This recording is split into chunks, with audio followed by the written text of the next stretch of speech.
चिंता संतानहंतारो यत्पादाम्बुजरेणवः स्वीयानान्तान् निजाचार्यान् प्रणमामि मुहुर्मुहुः यदनुग्रहतो जन्तुः सर्वदुःखातिगो भवेत् तमहं सर्वदा वन्दे श्रीमद्वल्लभनन्दनम् अज्ञानतिमिरान्धस्य ज्ञानाञ्जनशलाकया चक्षुरुन्मीलितं येन तस्मै श्रीगुरवे नमः नमामि हृदये शेषे लीलाक्षीराब्धिशायिनम् सहस्रलीलाभिः सेव्यमानं कलानिधिम् चतुर्भिश्च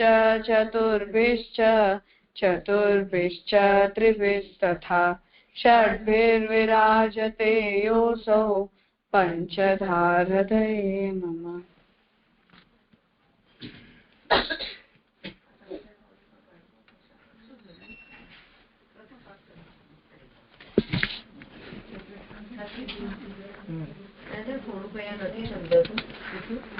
बस 2 मिनिट खाली रिवाइज કરીને પછી તો છેલ્લા સેશનમાં પૂર્વ પક્ષ તરીકે આપણે એ મતોને ડિસ્કસ કર્યા કે જ્યાં દ્વૈત અને અદ્વૈતના કન્સેપ્ટમાં ડિફરન્સ હોવાને કારણે પ્રત્યક્ષ પ્રમાણની ડેફિનેશન્સ બદલાઈ જાય છે।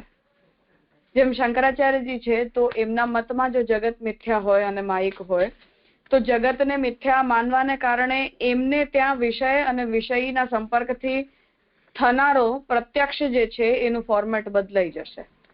એ જ રીતે મહાપ્રભુજી જેમ જગતને સત્ય માને છે તો મહાપ્રભુજીના દ્રષ્ટિકોણમાં જગત સત્ય હોવાને કારણે પ્રત્યક્ષ પ્રમાણની વ્યાખ્યા બદલાઈ જશે।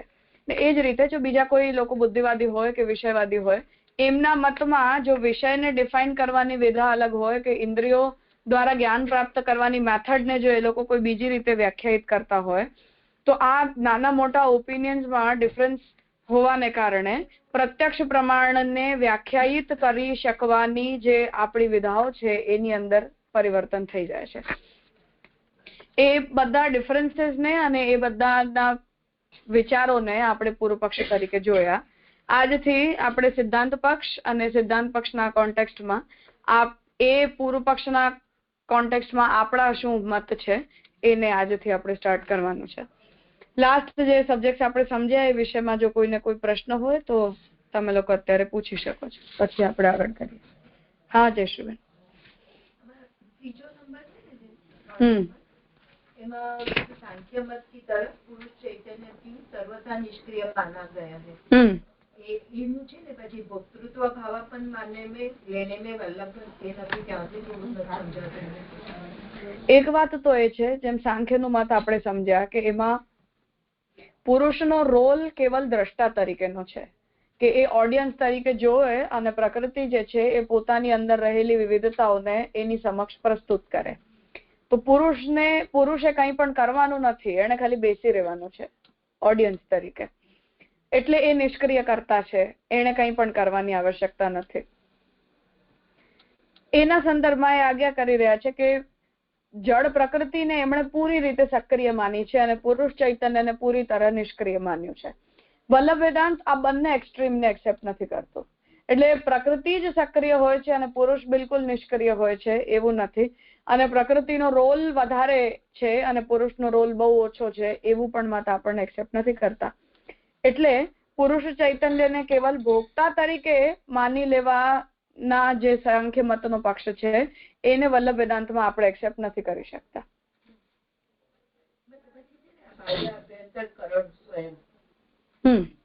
क्योंकि उसके भोक्तृ भाव के घटक હવે ભોગતા કેવી રીતે બને છે પુરુષ કે પુરુષને પ્રકૃતિ દ્વારા પ્રાપ્ત થાય છે ઇન્દ્રિયો, દેહ, મન, બુદ્ધિ, ચિત્ત, અહંકાર વગેરે।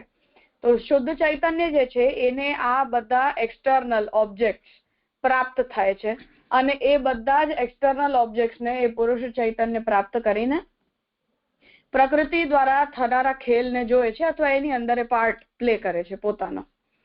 એટલે જેવી રીતે આપણે લોકો છીએ તો આપણે પુરુષ ચૈતન્ય છીએ આપણી જીવાત્માને જેટલા પણ ઉપકરણો પ્રાપ્ત થયા છે એ બધા ઉપકરણો તો પ્રકૃતિ દ્વારા પ્રાપ્ત થયેલા છે.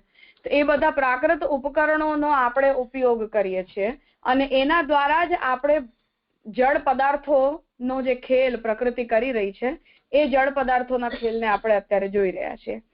આની અંદર પુરુષને જે બાહ્ય અને આભ્યંતર ઉપકરણ, બાહ્ય નો મતલબ કર્મેન્દ્રિયો અને આભ્યંતર અંતઃકરણ મતલબ મન, બુદ્ધિ, ચિત્ત, અહંકાર વગેરે, જે આપણા સૂક્ષ્મ શરીરના પાર્ટ છે, એ બાહ્ય અને आभ्यंतरकरण स्वयं भोग्य भावापन्न जड़ प्रकृति से उसे उधार मिले हुए होते हैं.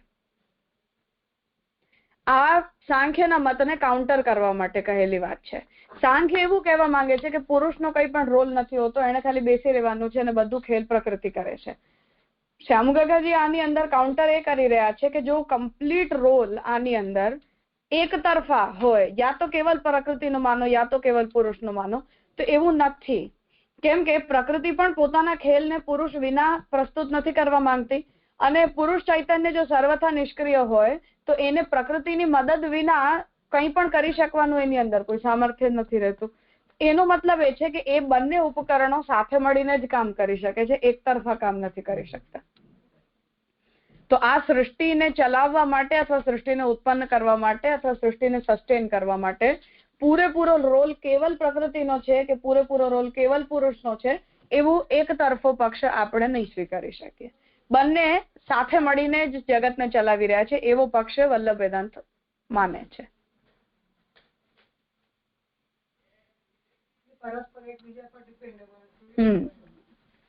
ડિપેન્ડન્સી સાંખ્ય પણ માની છે. એટલે જ એ લોકો અંગ પંગુ અંધ ન્યાય યુઝ કરીને ને એક્ઝામ્પલ આપી રહ્યા છે કે એક વ્યક્તિ આંધળો છે અને એક વ્યક્તિ લંગડો છે. આંધળાને દેખાતું નથી, લંગડાને દેખાય છે પણ એ ચાલી નથી શકતો. એટલે જો લંગડો વ્યક્તિ છે એ આંધળાના ખભા ઉપર બેસી જાય તો એ એને રસ્તો બતાવી શકે અને ઓલો ચાલી શકે. એવી રીતે પ્રકૃતિ અને પુરુષ કામ કરે છે. આવું ઉદાહરણ સાંખ્ય આપ્યું છે. પરંતુ પ્રોબ્લેમ એની અંદર એ છે કે આવું એક્ઝામ્પલ આપ્યા છતાં પણ બંનેના રોલ ને એ લોકોએ આટલા એકબીજાની સાથે મિક્સ થયેલા નથી માન્યા. કેમ કે જો એવું કરે તો પછી મુક્તિના કન્સેપ્ટને એ લોકો સમજાવી નથી શકી રહ્યા.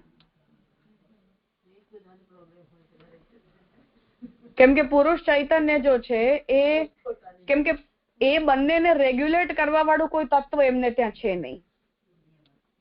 જેમ આપણે એમ કહીએ છીએ કે પ્રકૃતિ અને પુરુષ આપણી સમષ્ટિ છે, જેમની વ્યષ્ટિ તરીકે જીવાત્માઓ અને જળ પદાર્થો પેદા થયા છે.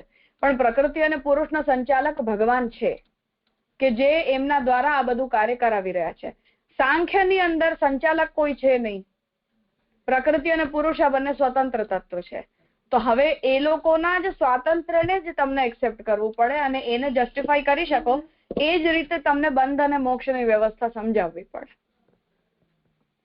આપણે શું છે કે એમને પણ પરતંત્ર માનીને ભગવાનનું સ્વાતંત્ર્ય માનીએ છીએ કે પ્રકૃતિ એ ભગવાનની શક્તિ છે અને પુરુષ પણ ભગવાનની શક્તિ છે.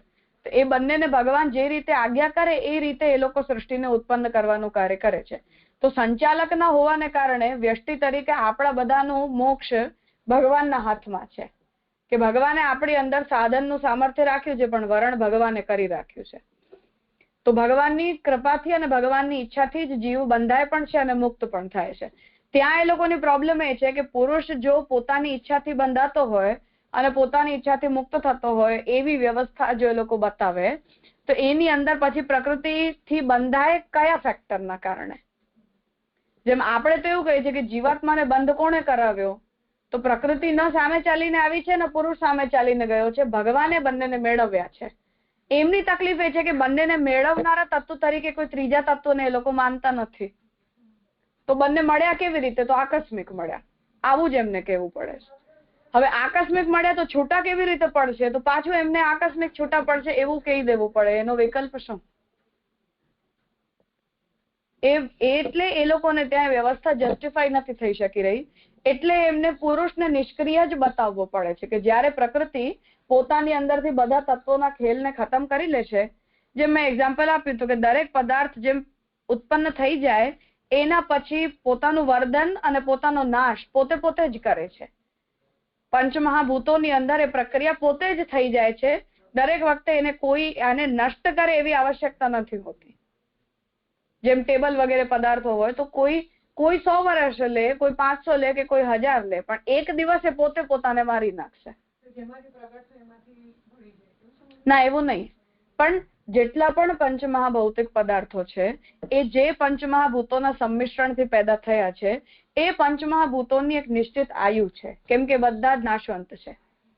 તો જેમ અમેરિકામાં, કેનેડામાં 5000, 6000 વર્ષો જૂના વૃક્ષો છે, પણ એ બધાની છાલ હવે પડવા લાગી છે. એટલે ત્યાંની સરકારે, કેમ કે એ હવે ટુરિઝમના પોઈન્ટ છે કે આ 6000 વર્ષ જૂનો વૃક્ષ છે, એટલે એને સાચવવા માટે એની છાલ બહારના પંચમહાભૂતોની ઇફેક્ટમાં આવીને મર્ત્ય ન થવા લાગે, એટલે એ લોકોએ એ છાલને પ્લાસ્ટિકથી લપેટી દીધી છે એને પ્રોટેક્ટ કરવા માટે. પણ કહેવાનો મતલબ એ છે કે 6 વર્ષથી જીવ્યા તો જીવ્યા, પણ એમની પણ એક આયુ છે. 10,000 વર્ષ, 20, 1 કરોડ, પછી કેટલું? એક આયુ છે જ્યારે એ પોતે જ પોતાને નષ્ટ કરશે.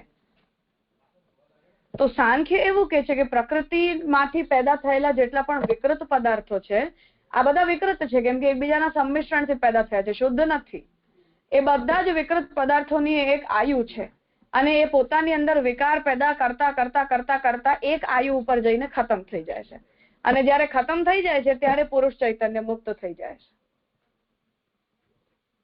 તો આ પ્રક્રિયા એવી છે કે જેમાં પુરુષે પોતાના તરફથી કોઈ બહુ વધારે પ્રયત્નો કરવાની આવશ્યકતા છે જ નહીં. પુરુષ ઓલરેડી મુક્ત જેવો જ છે. આમાં પુરુષની જે નિષ્ક્રિયતા અને પ્રકૃતિની સક્રિયતા છે એવા એકતરફા પક્ષને આપણે નથી સ્વીકારતા. એટલે એનું કાઉન્ટર કર્યું છે કે આમાં એવી કેવી નિષ્ક્રિયતા અને સક્રિયતા તમે બતાવો, કેમ કે બંને એકબીજાથી જ કામ કરી શકે છે, એકબીજા વિના નહીં કરે.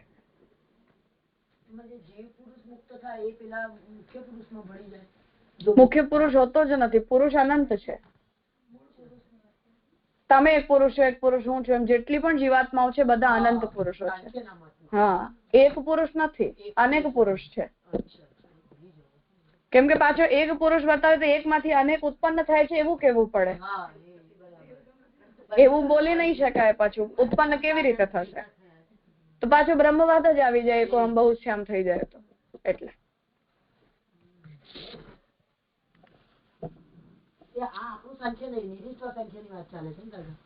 નિરીશ્વર સાંખ્ય. હા, બોલો નિલેશભાઈ. જી, દંડ પ્રણામ છે. તો આ લોકોના ત્યાં આગળ પુરુષાર્થ અને એનો કોઈ મહત્તા ખરી? પુરુષાર્થ અને ભાગ્ય કેવી કોઈ સાંખ્યમાં છે? એ તો કર્મનો સિદ્ધાંત તો એ જ રીતે ચાલે ને. અચ્છા, કર્મની તો એ જ વ્યવસ્થા છે જે આપણે ત્યાં છે. સારું ખરાબ કર્મ છે, એના સારા ખરાબ ફલો તમને મળતા રહેશે. તો એ તો વ્યવસ્થા જેમ આપણી છે એવી જ એમને ત્યાં પણ છે. પણ કન્સેપ્ચ્યુઅલી પુરુષ એટલે જીવાત્માના સ્વરૂપના વિષયમાં એમનો આ કન્સેપ્ટ. સો આપણને શેશ્વર સાંખ્યને જે કોન્સેપ્ટ જે આપે કહ્યું હતું ગયા વખતે કે એ that is we are accepting. જે હા, એ તો કપિલ ગીતાનો છે. હા, બિલકુલ. જી, પ્રણામ. હા, સત્યવન. દનટ પ્રણામ રાજા. જસ્ટ રિકેપ કરી રહી છું મારી સમજને કે જે પૂર્વ પક્ષના જે 6 મુદ્દા કીધા એમાં પહેલું નિરીશ્વર સાંખ્યની વાત આવી. બીજા મુદ્દાની અંદર દાર્શનિક ચિંતનોની વાત આવી. ત્રીજામાં ઇમાન્યુઅલ કાન્ટ અને અનેક ન્યાયમતની વાત આવી. ચોથામાં તર્કવાદ આવ્યો. પાંચમામાં શંકરાચાર્યની વાત આવી અને છઠ્ઠામાં દ્વૈતવાદની વાત આવી.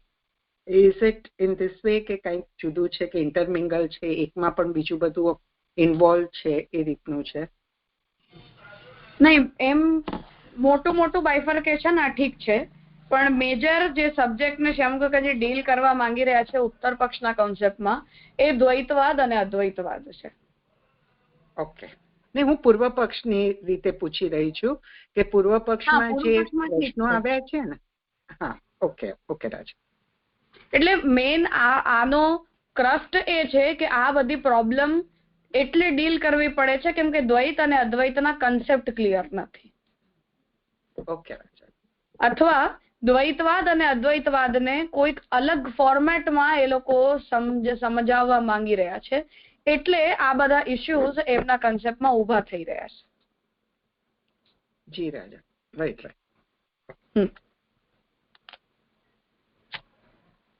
કેમ કે મેઇન પ્રોબ્લેમ આની અંદર એ છે કે પ્રત્યક્ષ ના કન્સેપ્ટમાં વિષય જડ છે અને જોનારો ચૈતન્ય છે.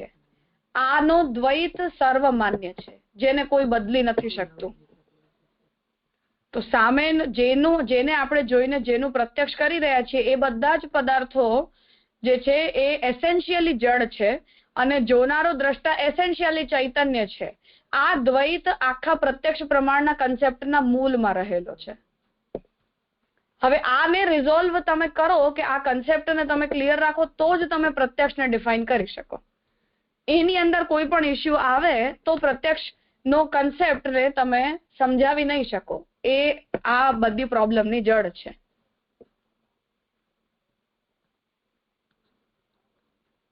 આ પહેલો પોઈન્ટ છે. બીજો પોઈન્ટ આની અંદર સત્યતાનો છે કે તમે કન્સેપ્ચ્યુઅલી ચૈતન્યની સત્યતાના વિષયમાં વધારે કરીને કોઈને કોઈ ઇશ્યુ નથી, પણ જડ પદાર્થના એક્ઝિસ્ટન્સ જ બધા માટે ક્વેશ્ચનેબલ છે કે જડ પદાર્થના અસ્તિત્વને જ તમે કેવી રીતે ડિફાઇન કરો. તો આપણી પ્રત્યક્ષ અનુભૂતિની આખી પ્રક્રિયા ક્વેશ્ચનેબલ બની જાય છે જ્યારે સામેના પદાર્થના એક્ઝિસ્ટન્સના વિષયમાં તમે કોઈ પણ ઓપિનિયન પ્લેસ કરો. લાઈક શંકરાચાર્યજી અચાનકથી આવીને આપણને એવું કહી દે કે નહીં, તમને દેખાય છે તો બધું સ્વપ્ન છે.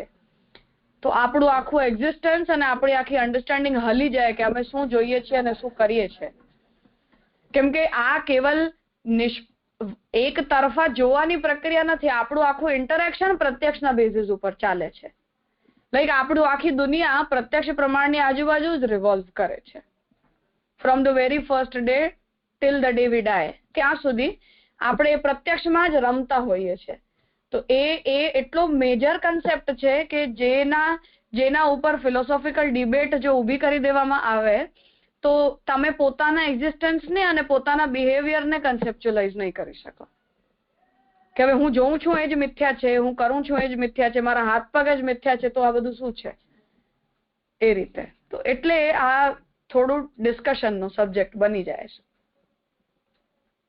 કેમ કે આપણે સર્વાઈવ એ વર્લ્ડમાં, એટલે આપણા આદિભૌતિક એન્વાયરમેન્ટમાં જ આ ચાલી રહ્યો છે સબ્જેક્ટ. કેમ કે આધ્યાત્મિક અને આદિદૈવિક આ તો કેવલ આપણા વર્બલ કન્સેપ્ટ છે, આપણા અનુભૂતિના વિષય છે જ નહીં. તો અનુભૂતિના વિષયોમાંથી તમે અધ્યાત્મ અને અધિદેવને ડેવલપ કરો છો. તો જો આદિભૌતિક લેવલ ઉપર જ તમને કોઈ આવો સ્ટેટમેન્ટ આપી દે તો તમારી આધ્યાત્મિક અને તમારી આદિદૈવિક લાઈફ ઇફેક્ટ કરે છે તમારા આદિભૌતિક એન્વાયરમેન્ટને. એટલે આને આ લેવલ ઉપર ડિસ્કસ કરાવી રહ્યા છે શ્યામ કાકાજી. जी राजा. ये जो बता रहे ना ब्रह्म सूत्र का चराचर पद भी जड़ जीव को प्रभेद वाचक नहीं माना गया.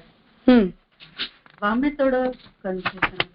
ब्रह्म सूत्र में जो चरा, क्योंकि अक्षर ब्रह्म कुटस्थ चैतन्य अचर भी होता है और अंशभूत जीव चैतन्य चर भी होता है.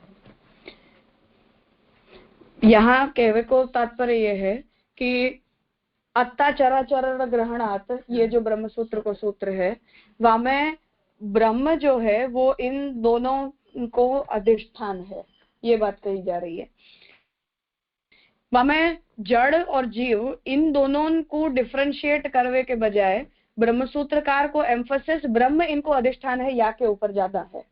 क्योंकि अल्टीमेटली जड़ पदार्थ भी जैसे ब्रह्म के लिए क्रीड़ा के साधन है, ऐसे ही जीव भी ब्रह्म के लिए क्रीड़ा को ही साधन है. तो अपनी दृष्टि से जड़ और चेतन को डिफरेंस बहुत बड़ो है, पर भगवान की दृष्टि से जड़ और चेतन दोनों ही भगवान के लिए तो क्रीड़ा के ही साधन है. तो ये जो सूत्र है वहां में ब्रह्म सूत्रकार ये कहना चाह रहे हैं कि तुम जगत के लेवल पे अपने आप को उत्तम और जड़ पदार्थ को भले ही हीन मानते हो, पर ब्रह्म की दृष्टि से तो सारे नाम रूप कर्म एकवत ही हैं, क्योंकि वो उनके ही अंश हैं. तो इंटरनल क्रीड़ा चलती रहे अपने बीच में, जन्म मृत्यु की और मोक्ष की वगैरह की, या लिए भगवान ने ऐसो भेद भले ही प्रकट किया हो, पर अल्टीमेटली अपन अपने दोनों में जड़ और चेतन में जितनो बड़ो डिफरेंस मान के चल रहे हैं, उतनो बड़ो डिफरेंस ब्रह्म के माइंड में नहीं हुआ है अपने लिए. कुटस्थ अक्षर ब्रह्म जो कुटस्थ चैतन्य। हाँ, तो उनके लिए तो अपन दोनों ही क्रीड़ा के साधन है, तो जड़ भी है ऐसे ही चेतन भी है। तो भगवान के लिए ये इतना बड़ा विषय नहीं है कि मैंने इनको जड़ बनाया और इनको चेतन बनाया ऐसे।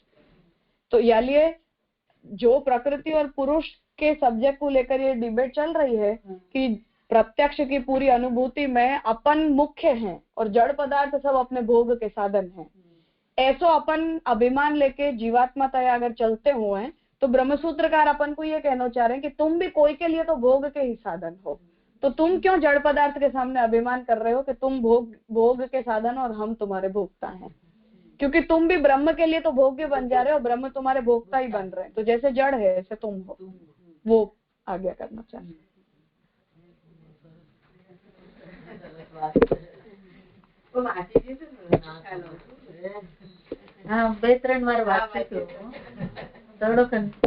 જે પૂછું? હા બોલો. જે હવે જે આ જે આવી રહ્યો ને કોન્સેપ્ટ છે પ્રાગ ધારણા, તો એનો કંઈક બ્રીફિંગ કરી દેશો, કારણ કે તો સબ્જેક્ટ એકદમથી મેં તો સમજાતો નથી એટલે. હા, તો that would be more better. થઈ જાય બધા પછી કરીએ. હાજી હાજી હાજી. હા બોલો હિનાબેન. હા હા રાજા, દંડવત પ્રણામ. રાજા, આપે એક વખત એમ બતાવ્યું હતું કે બ્રહ્મ એટલે વલ્લભમત પ્રમાણે બ્રહ્મને આપણે જાણી નથી શકતા પ્રત્યક્ષ ઇન્દ્રિયથી, પણ બ્રહ્મના વિષયને આપણે પ્રત્યક્ષ ઇન્દ્રિયથી જાણી શકીએ છીએ. તો બ્રહ્મનો વિષય એ નામરૂપ આ સૃષ્ટિ કે બીજું કશું પણ એમાં આવી શકે? નહીં, નામરૂપ કર્મ જ. ઓકે, હા રાજા, દંડવત પ્રણામ. તો છેલ્લે જે કન્ક્લુઝન ઉપર આપણે આવ્યા હતા પૂર્વ પક્ષના વિચાર પછી એ હતું કે પ્રત્યક્ષની વ્યાખ્યામાં ન જીવાત્મા તરફ પલડો ભારી કરવો જોઈએ અને ન જળ પદાર્થો તરફ કરવો જોઈએ, કેમ કે આ આખી પ્રત્યક્ષની પ્રક્રિયા અર્ધજરતીથી ચાલે છે. આઈ મીન બંને એકબીજાના પૂરક બનીને કામ કરે છે અને એના કારણે આપણા તરફથી જો કોઈ ક્રિયા કરવામાં આવે તો એની પ્રતિક્રિયા જળ પદાર્થો તરફથી આપણને મળતી જ હોય છે. જેના માટે શ્યામકાકાજી એક્ઝામ્પલ આપ્યું હતું કે એઝ અ ચૈતન્ય જીવાત્મા તરીકે આપણે જો એવું વિચારીએ કે આખી પ્રકૃતિને કંટ્રોલ કરવાનો એકાધિકાર મનુષ્યને મળી ગયો છે, કેમ કે આપણે બુદ્ધિમાન જીવો છીએ અને આપણે કોઈ પ્રકારનું ડેવલપમેન્ટ કરવા માટે કેપેબલ છીએ, એવું જો આપણે સમજતા હોઈએ તો આપણે જ્યારે પ્રકૃતિ ઉપર ઓવરકમ કરવાનો પ્રયત્ન કરીએ છીએ ત્યારે પ્રકૃતિ પણ સામે ચાલીને એનો જવાબ આપણને આપતી જ હોય છે. તો એક પ્રકારનું ડિસ્ટર્બન્સ આપણે જો પ્રકૃતિની સાયકલમાં ક્રિએટ કરીએ તો જળ હોવા છતાં પણ જો પ્રકૃતિ તમારી ક્રિયાને પ્રતિક્રિયા આપી શકતી હોય તો એનો અર્થ એવો જ સાબિત થાય છે કે તમારો એક તરફો રોલ નથી, બંને તરફથી કાર્ય થઈ રહ્યું છે. તો એ વિચાર જે છે એ કન્ક્લુઝન તરીકે આવ્યું કે બુદ્ધિવાદી બનીને એવું પણ માની લેવાની જરૂર નથી કે બધું મનુષ્યના હાથમાં હોય છે, અને વસ્તુવાદી બનીને એવું પણ માની લેવાની આવશ્યકતા નથી કે આપણી બુદ્ધિનો કોઈ રોલ નથી હોતો. વસ્તુ જે છે એ પોતાના સ્વરૂપને જે રીતે બિહેવ કરે એ જ રીતે આપણને સમજાતી હોય છે. આવા એક તરફા પક્ષને ન સ્વીકારીને આપણે બંનેની અર્થક ક્રિયાકારિતાને એક્સેપ્ટ કરી રહ્યા છીએ કે હું કોઈ ક્રિયા કરું તો મને એની સામે તરફથી પ્રતિક્રિયા મળે છે અને એના તરફથી પ્રતિક્રિયાને રિસ્પોન્ડ કરવા માટે આપણા તરફથી કોઈ ક્રિયા થતી હોય છે. તો પ્રત્યક્ષની જળ અને જીવાત્માની વચ્ચે ચાલતી જે આ પ્રક્રિયા છે આ બંને તરફથી ચાલે છે. ઉત્તર પક્ષ કે સિદ્ધાંત પક્ષ તરીકે મહાપ્રભુજીનો પ્રત્યક્ષ પ્રમાણને લઈને જે સ્ટેન્ડ છે એને શ્યામકાકાજીએ સ્પષ્ટ કર્યું કે આ જે પ્રત્યક્ષાનુભૂતિ છે એમાં બંનેમાં निगूढ़ संभावना के तौर पर रहे हुए अनभिव्यक्त गुणधर्मों के अन्योन्य सहयोगवश उभरने वाली कोई वास्तविकता या अभिव्यक्ति है, ऐसा कल्प ही हमारे सामने वल्लभ सिद्धांत के रूप में प्रस्तुत होता है. तो छेल्लो पक्ष આપણી પાસે એ અવેલેબલ છે કે જે પ્રત્યક્ષની અનુભૂતિ મને અને તમને આપણને જીવાત્મા અને વિષયના ઇન્ટરેક્શનના કારણે થઈ રહી છે એમાં આપણા બંનેની અંદર રહેલા કોઈ અનભિવ્યક્ત ગુણધર્મો છે જે અભિવ્યક્ત પૂરી રીતે નથી થતા. લાઈક ફોર એક્ઝામ્પલ કે જેમ મારી અંદર બ્રહ્મનું ચૈતન્ય શુદ્ધ ચૈતન્ય છે, હવે હું પણ અવિદ્યાગ્રસ્ત હોવાને કારણે હું ચૈતન્ય રૂપ છું એવું હું મારા ગુણધર્મને નથી જાણતી, કે હું કદાચ શાબ્દિક રૂપે એને જાણતી પણ હોઉં તો પણ એ મારા અનુભવનો વિષય નથી બની શકતો. તો મારી અંદર એક અનભિવ્યક્ત ગુણધર્મ બ્રહ્મના ચૈતન્યનો છે કે જે કાર્ય કરી રહ્યો છે પરંતુ મારી અનુભૂતિનો વિષય નથી બનતો. એટલે હું મને ચૈતન્ય તરીકે નથી ઓળખતી, પણ જે પ્રકૃતિ દ્વારા આપેલા છિલકાઓ મારી જીવાત્મા ઉપર ચઢેલા છે એનાથી જ હું પોતાને ઓળખું છું. તો હું પોતાને સ્ત્રી સમજું, મનુષ્ય સમજું, મૈત્રી સમજું, આ બ્રાહ્મણ સમજું, ભારતીય સમજું, વગેરે વગેરે, આ બધા જ મારા ગુણધર્મો વાસ્તવિક રીતે નથી. બધા જ ખોટા છે કે જે મને પ્રકૃતિએ આપ્યા છે અને અધ્યાસગ્રસ્ત હોવાને કારણે મારી જીવાત્માએ એ બધાને સ્વીકારી લીધા છે. તો જ્યારે મને પૂછવામાં આવે તો હું મને પોતાને એ જ રીતે ઓળખું છું. એ જ રીતે જે સામેના જળ પદાર્થો છે એ ભલે પોતે પોતાની અનુભૂતિ ન કરી શકતા હોય, પરંતુ આપણે આવિદ્યક હોવાને કારણે મને એ બધા જળ પદાર્થો ટેબલ, ખુરશી, મોબાઈલ કે પુસ્તક તરીકે સમજાય છે, ભગવાનના સદંશ તરીકે નથી સમજાતા. તો તાત્પર્ય અહીંયા એ છે કે તાત્વિક રીતે પ્રત્યક્ષની જે પ્રક્રિયા છે એ ફિલોસોફિકલી શું છે. જેમ મહાપ્રભુજી કે વલ્લભ વેદાંત કે આપણા અદ્વૈતવાદ પ્રમાણે જો આપણને કોઈ એવું કહે કે પ્રત્યક્ષની પ્રક્રિયા કોના વચ્ચે થાય છે, તો આપણે એવું કહેશું કે હું ચૈતન્ય છું, બ્રહ્મનો અંશ, ચૈતન્ય જીવાત્મા, અને સામેનો જે પદાર્થ છે, જે જળ પદાર્થ છે, એ બ્રહ્મનો સદંશ છે. તો વસ્તુતઃ આ પ્રક્રિયા કોઈ બેની વચ્ચે થઈ જ નથી શકતી, કેમ કે પ્રત્યક્ષ કરવા માટે અપાયેલા ઉપકરણો જ આવિદ્યક છે. જેમ મારી જીવાત્મા તો કઈ જોતી જ નથી, ન મારી જીવાત્મા કઈ સાંભળે છે, ન મારી જીવાત્માને શબ્દ, સ્પર્શ, રૂપ, રસ, ગંધ વગેરે પ્રત્યક્ષની જેટલી પણ તન્માત્રાઓ છે, જેટલી પણ ઇન્દ્રિયો છે, એ બધી જીવાત્માની તો છે જ નહીં. તો જો શુદ્ધ સદંશ હોય અને શુદ્ધ ચિદંશ હોય તો એ બંનેની વચ્ચે પ્રત્યક્ષની પ્રક્રિયા થઈ જ નથી શકતી. ફિલોસોફિકલી અસંભવ છે, કેમ કે શુદ્ધ જીવાત્મા પાસે કંઈ જ નથી, એ તો કેવલ ચૈતન્ય છે. અને શુદ્ધ સદંશ છે એ જેવો છે એવો છે, એ બંનેની વચ્ચે ઇન્ટરેક્શન સંભવ જ નથી. ઇન્ટરેક્શન અવિદ્યા કરાવે છે. इंटरेक्शन त्यारे थाय छे, ऐसा भी मान सकते हैं निर्गुण जीव निर्गुण ब्रह्म के बीच में कुछ हाँ वो नहीं, हाँ कोई बात है. तो जो शुद्ध जड़ पदार्थ है અને શુદ્ધ જીવાત્મા છે આ બંનેને ભગવાનના બ્રહ્માંડની અંદર લાવી દે તો એ બંનેની વચ્ચે કોઈ પ્રત્યક્ષની પ્રક્રિયા થઈ નથી શકતી. એ બંનેની વચ્ચે ઇન્ટરેક્શન થાય છે ત્યારે જ્યારે ભગવાન પોતાની અવિદ્યા શક્તિને ત્યાં પ્લેસ કરે છે અને એ જીવાત્માને પ્રકૃતિ દ્વારા કોઈ ઉપકરણો પ્રાપ્ત થાય છે, એટલે એને સૂક્ષ્મ શરીર મળે છે, એને મન, બુદ્ધિ, ચિત્ત, અહંકાર, અંતઃકરણ, ઇન્દ્રિય વગેરે પ્રાપ્ત થાય છે. એનાથી જીવાત્મા બદ્ધ થાય છે, જીવાત્મા પોતાને એનો અભિમાની સમજે છે, દેહાધ્યાસ, ઇન્દ્રિયાધ્યાસ વગેરે બધી પ્રપંચ એને મળે ત્યારે જઈને એ બંનેની વચ્ચે ઇન્ટરેક્શન થાય અને પ્રત્યક્ષની જેવી કોઈ એક ઘટના ત્યારે જઈને ડેવલપ થઈ શકે. એના વિના પ્રત્યક્ષ થવું સંભવ જ નથી. તો શ્યામકાકાજી અહીંયા એ આજ્ઞા કરી રહ્યા છે કે એટલે સાતું વિકલ્પ આપણી પાસે પ્રત્યક્ષાનુભૂતિને લઈને શું છે? તો સાતું વિકલ્પ એની અંદર એ છે કે આ પૂરી એક મિથ્યા ઘટના છે, યા વાસ્તવિક ઘટના છે જે અવિદ્યા વિના સંભવ નથી. એટલે તમે આવિદ્યક છો તો જ એ ઘટના સંભવી શકે, જો તમે આવિદ્યક નથી તો એ ઘટના સંભવી નહીં શકે. એક વાત. બીજી વાત કે જો તમે શુદ્ધ બ્રહ્મ જ્ઞાની છો તો જીવન મુક્ત તરીકે તમારા જીવનમાં પ્રત્યક્ષની ઘટના ઘટિત થઈ શકે છે, પરંતુ એનું ફોર્મેટ બદ્ધ થવા વાળું નથી, એ નિષ્પક્ષ છે. જેમ વામદેવ છે, એ જ્યારે કોઈ વસ્તુને પોતાની સામે જોઈ રહ્યા છે, અથવા સુખદેવજી પોતાની સામે કોઈ વસ્તુને જોઈ રહ્યા છે, અથવા એ બેસી રહ્યા છે કે કોઈ શારીરિક ક્રિયા કરી રહ્યા છે, તો એમની અનુભૂતિ કેવી છે? એમની અનુભૂતિ એ વસ્તુને વસ્તુગત સમજવાની નથી. એ બ્રહ્મજ્ઞાની છે, બ્રહ્મનો અનુભવ કરી ચૂકેલા છે, તો એમના માટે તો એ દરેક જળ પદાર્થ જેમ પોતે છે એમ એ છે. એટલે જે બ્રહ્મબોધ પ્રાપ્ત કરેલો વ્યક્તિ છે, फॉर एग्जाम्पल જેમ आपने जो बात पूछी ना वो ही संदर्भ में है ये कि जैसे मोको ब्रह्म ज्ञान हो गया फॉर एग्जाम्पल, अब मैं मेरे अंदर भी ब्रह्म की ही अनुभूति कर रही हूँ और सामने के पदार्थ में भी ब्रह्म की ही अनुभूति कर रही हूँ। अपन दोनों में फर्क केवल इतना रह जाएगा जड़ पदार्थ में और चैतन्य में कि मेरे अंदर ब्रह्म को एक गुणधर्म ज्यादा है, वहाँ के अंदर ब्रह्म को एक गुणधर्म कम है, पर अल्टीमेटली वो भी ब्रह्म को एक रूप है और मैं भी ब्रह्म को एक रूप हूँ। तो ब्रह्म की अनुभूति जहाँ व्यक्ति ने कर ली है, वहाँ के लिए जड़ और चेतन को भेद भी कोई भेद नहीं बच जाएगा। वहाँ के लिए वो दोनों एक ही हैं, क्योंकि मैं भी ब्रह्मात्मक हूँ और वो भी ब्रह्मात्मक है। वो बात ब्रह्म सूत्र का कहना चाह रहे थे।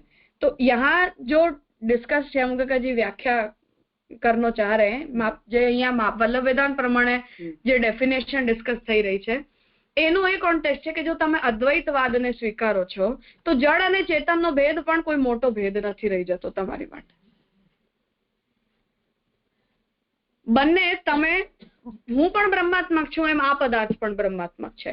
તો બ્રહ્મજ્ઞાનીની દ્રષ્ટિથી જો બ્રહ્મ જ્ઞાન પ્રાપ્ત કરેલો વ્યક્તિ જીવન મુક્ત તરીકે પ્રત્યક્ષની અનુભૂતિ કરી પણ રહ્યો છે તો પણ એના માટે હું દ્રષ્ટા છું અને આ દ્રશ્ય છે કે હું ભોગતા છું અને આ ભોગ્ય છે એવો દ્વૈત એના માટે એ લેવલ ઉપર છે જ નહીં। તો એની આંખો કંઈ જોઈ પણ રહી છે કે એની ઇન્દ્રિયો કોઈ વસ્તુના તન્માત્રાને ગ્રહણ કરી પણ રહ્યા છે તો પણ એના માટે બ્રહ્માત્મક પદાર્થ દ્વારા બ્રહ્માત્મક પદાર્થનો ભોગ થઈ રહ્યો છે એવી જ એની દ્રષ્ટિ બનશે। એના માટે હું ભોગતા છું અને આ ભોગ્ય છે એવો ભેદ એના માટે નહીં બચી જાય। થઈ વાત સ્પષ્ટ? તો એ કોન્ટેક્સ્ટમાં શ્યામકાકાજી એ આજ્ઞા કરવા માંગી રહ્યા છે કે હવે જો તમને વસ્તુતઃ પ્રત્યક્ષની પ્રક્રિયાને અદ્વૈતવાદની સાથે સમજવી જ હોય તો એની વ્યાખ્યા શું બનશે? તો આ બનશે કે प्रत्यक्षानुभूतिમાં બંને પદાર્થની અંદર નિગૂઢ સંભાવના के तौर पर रहे हुए अनभिव्यक्त गुणधर्मों की जो એ ગુણધર્મો અભિવ્યક્ત થઈ જશે તો પ્રત્યક્ષની પ્રક્રિયા સંભવ જ નથી। અભિવ્યક્તિ મતલબ અનુભૂતિના સંદર્ભમાં કે જો મને આ ટેબલની બ્રહ્માત્મકતા અનુભૂત થવા લાગી જાય અને મને મારી બ્રહ્માત્મકતા અનુભૂત થવા લાગી જાય તો અમારી વચ્ચે પ્રત્યક્ષની ઘટના જેવું કંઈ બચી નહીં જાય, કેમ કે મને એ વસ્તુ મારો દ્રશ્ય છે અને હું એની દ્રષ્ટા છું આવો ભેદ જ મને પ્રતીત નહીં થાય। તો એ પ્રત્યક્ષની અનુભૂતિ સંભવ તો છે જો બંનેની અંદર રહેલા ગુણધર્મો છુપાયેલા જ હોય, અનભિવ્યક્ત હોય। થયું સ્પષ્ટ? तो अनभिव्यक्त गुणधर्मों की अन्योन्य सहयोग वश उभरने वाली कोई वास्तविकता या अभिव्यक्ति है, पण आ घटना वास्तविक है। वल्लभ वेदांत प्रमाणे भले आपणा बंनेनी अंदर रहेला गुणधर्मो अनभिव्यक्त होय एटले एनी सदंश रूपताने હું સમજું છું પણ જોઈ નથી શકતી, મારી ચિદંશ રૂપતાને પણ હું સમજું છું પણ જોઈ નથી શકતી। એના કારણે અમારા બંનેની અંદર ગુણધર્મો છુપાયેલા હોવાને કારણે મને દ્રષ્ટા અને દ્રશ્ય તરીકેનો ભેદ ભલે સમજાતો હોય પરંતુ આ ઘટના વાસ્તવિક ઘટના છે, મિથ્યા નથી। પણ આ ઘટના તો જ સંભવ છે જો અમારા બંનેની વચ્ચે ગુણધર્મો અનભિવ્યક્ત રહે। જો એ ગુણધર્મો અભિવ્યક્ત થઈ જાય છે તો એ ઘટના અદ્વૈતવાદમાં સંભવ નહીં રહી જાય, કેમ કે પછી એ પણ બ્રહ્માત્મક છે અને હું પણ બ્રહ્માત્મક છું, તો જેમ એ છે એમ હું છું। એ તો સાચી જ વાત, પણ પ્રત્યક્ષની ઘટના આફ્ટર ઓલ તો જ પોસિબલ છે જો તમે આ ભેદને માનીને ચાલો, અથવા ભગવાને બંને ગુણધર્મોને એમની અંદર છુપાયેલા રાખે તો જ। જેમ વામદેવનું એક્ઝામ્પલ લઈ લો, હવે એમને જો બ્રહ્માત્મકતા ફીલ થઈ જાય તો એમને સૂર્યની અંદર અને પોતાની અંદર કોઈ ભેદ પ્રતીત જ નથી થતો, કેમ કે એ કહે છે કે હું જ તો સૂર્ય રૂપ થયો છું।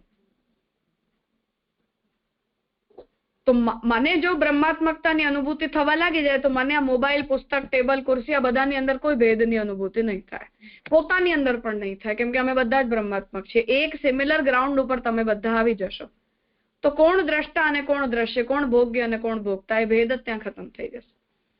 તો એ ગુણધર્મો અનભિવ્યક્ત રહે છે, આપણી અંદર છુપાયેલા રહે છે। એની શાબ્દિક સમજ આપણને હોય તો શાબ્દિક સમજ તમે પ્રાપ્ત કરી લો ભલે, અને એ શાબ્દિક સમજના પરિણામ સ્વરૂપે આપણા બંનેની અંદર કોઈ એક પ્રત્યક્ષની વાસ્તવિક ઘટના ઘટિત થઈ રહી છે। આ રીતે આપણે પ્રત્યક્ષની પ્રક્રિયાને ડિફાઇન કરી શકશું।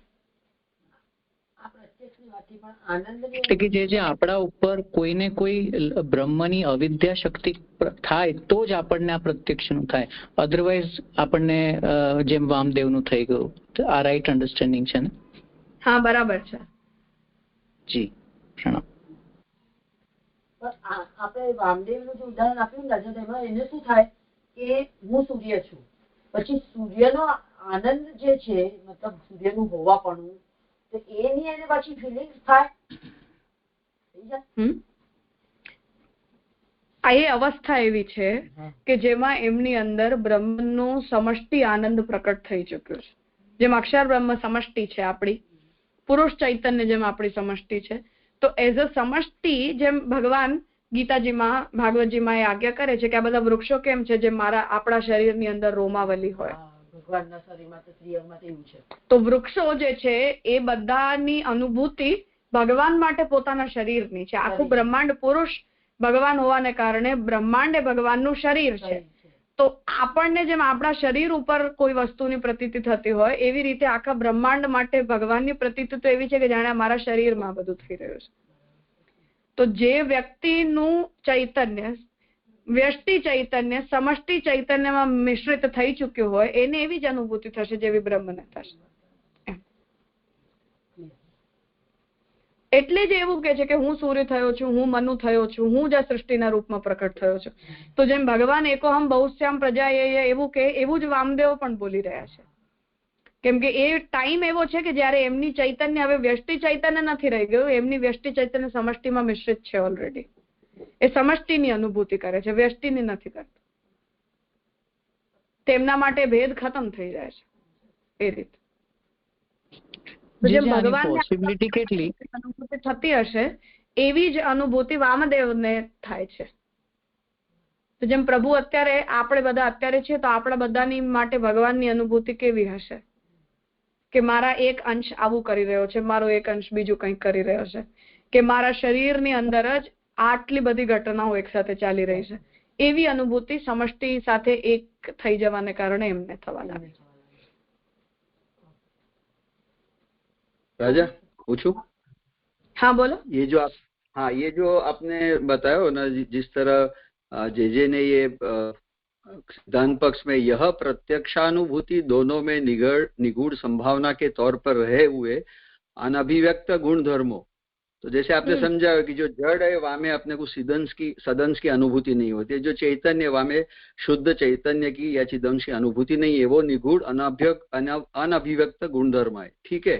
वाकई बात अन्योन्य सहयोग. अब जो अन्योन्य सहयोग यानी जो इंटरेक्शन हो रहा है और उसके बाद अब जो उभर रही है फैक्ट अपने सामने वास्तविकता और जो अभिव्यक्ति हो रही है वो प्रत्यक्ष तया अपन समझ सकता है. पर यहाँ में ठीक है. अब और यहाँ में पर कुछ जिस तरह आपने बताया वो बात तो सही है, मीन्स फॉर द अंडरस्टैंडिंग समझ में आ जाइए. पर यहाँ कुछ ऐसो अविद्या या खाली मीन्स अन्योन्य सहयोग में समझ लेना ना, मीन्स बाय डिफॉल्ट अंतर्भाव समझ लेना अविद्या का नहीं. अनभिव्यक्त गुणधर्म में ये शब्द में अविद्या अंतर्निहित है, क्योंकि वो गुण अभिव्यक्त नहीं होंगे जब तक अविद्या कार्यरत है.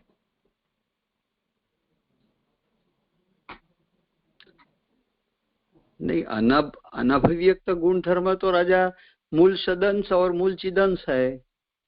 हाँ, तो वो मूल चिदंश और सदंश की अभिव्यक्ति तब तक संभव नहीं है जब तक अविद्या कार्यरत है या अविद्या को हाँ, ये डेफिनेशन में जो इनटू इन्वर्टेड कॉमा में है वहाँ अविद्या को प्लेसमेंट कहाँ समझना? That is my question. Is यही है प्लेसमेंट कि वो गुणधर्म अनभिव्यक्त रहने चाहिए तो ही प्रत्यक्ष होएगा, और वो तब तक ही अनभिव्यक्त रह पाएंगे जब तक अविद्या है.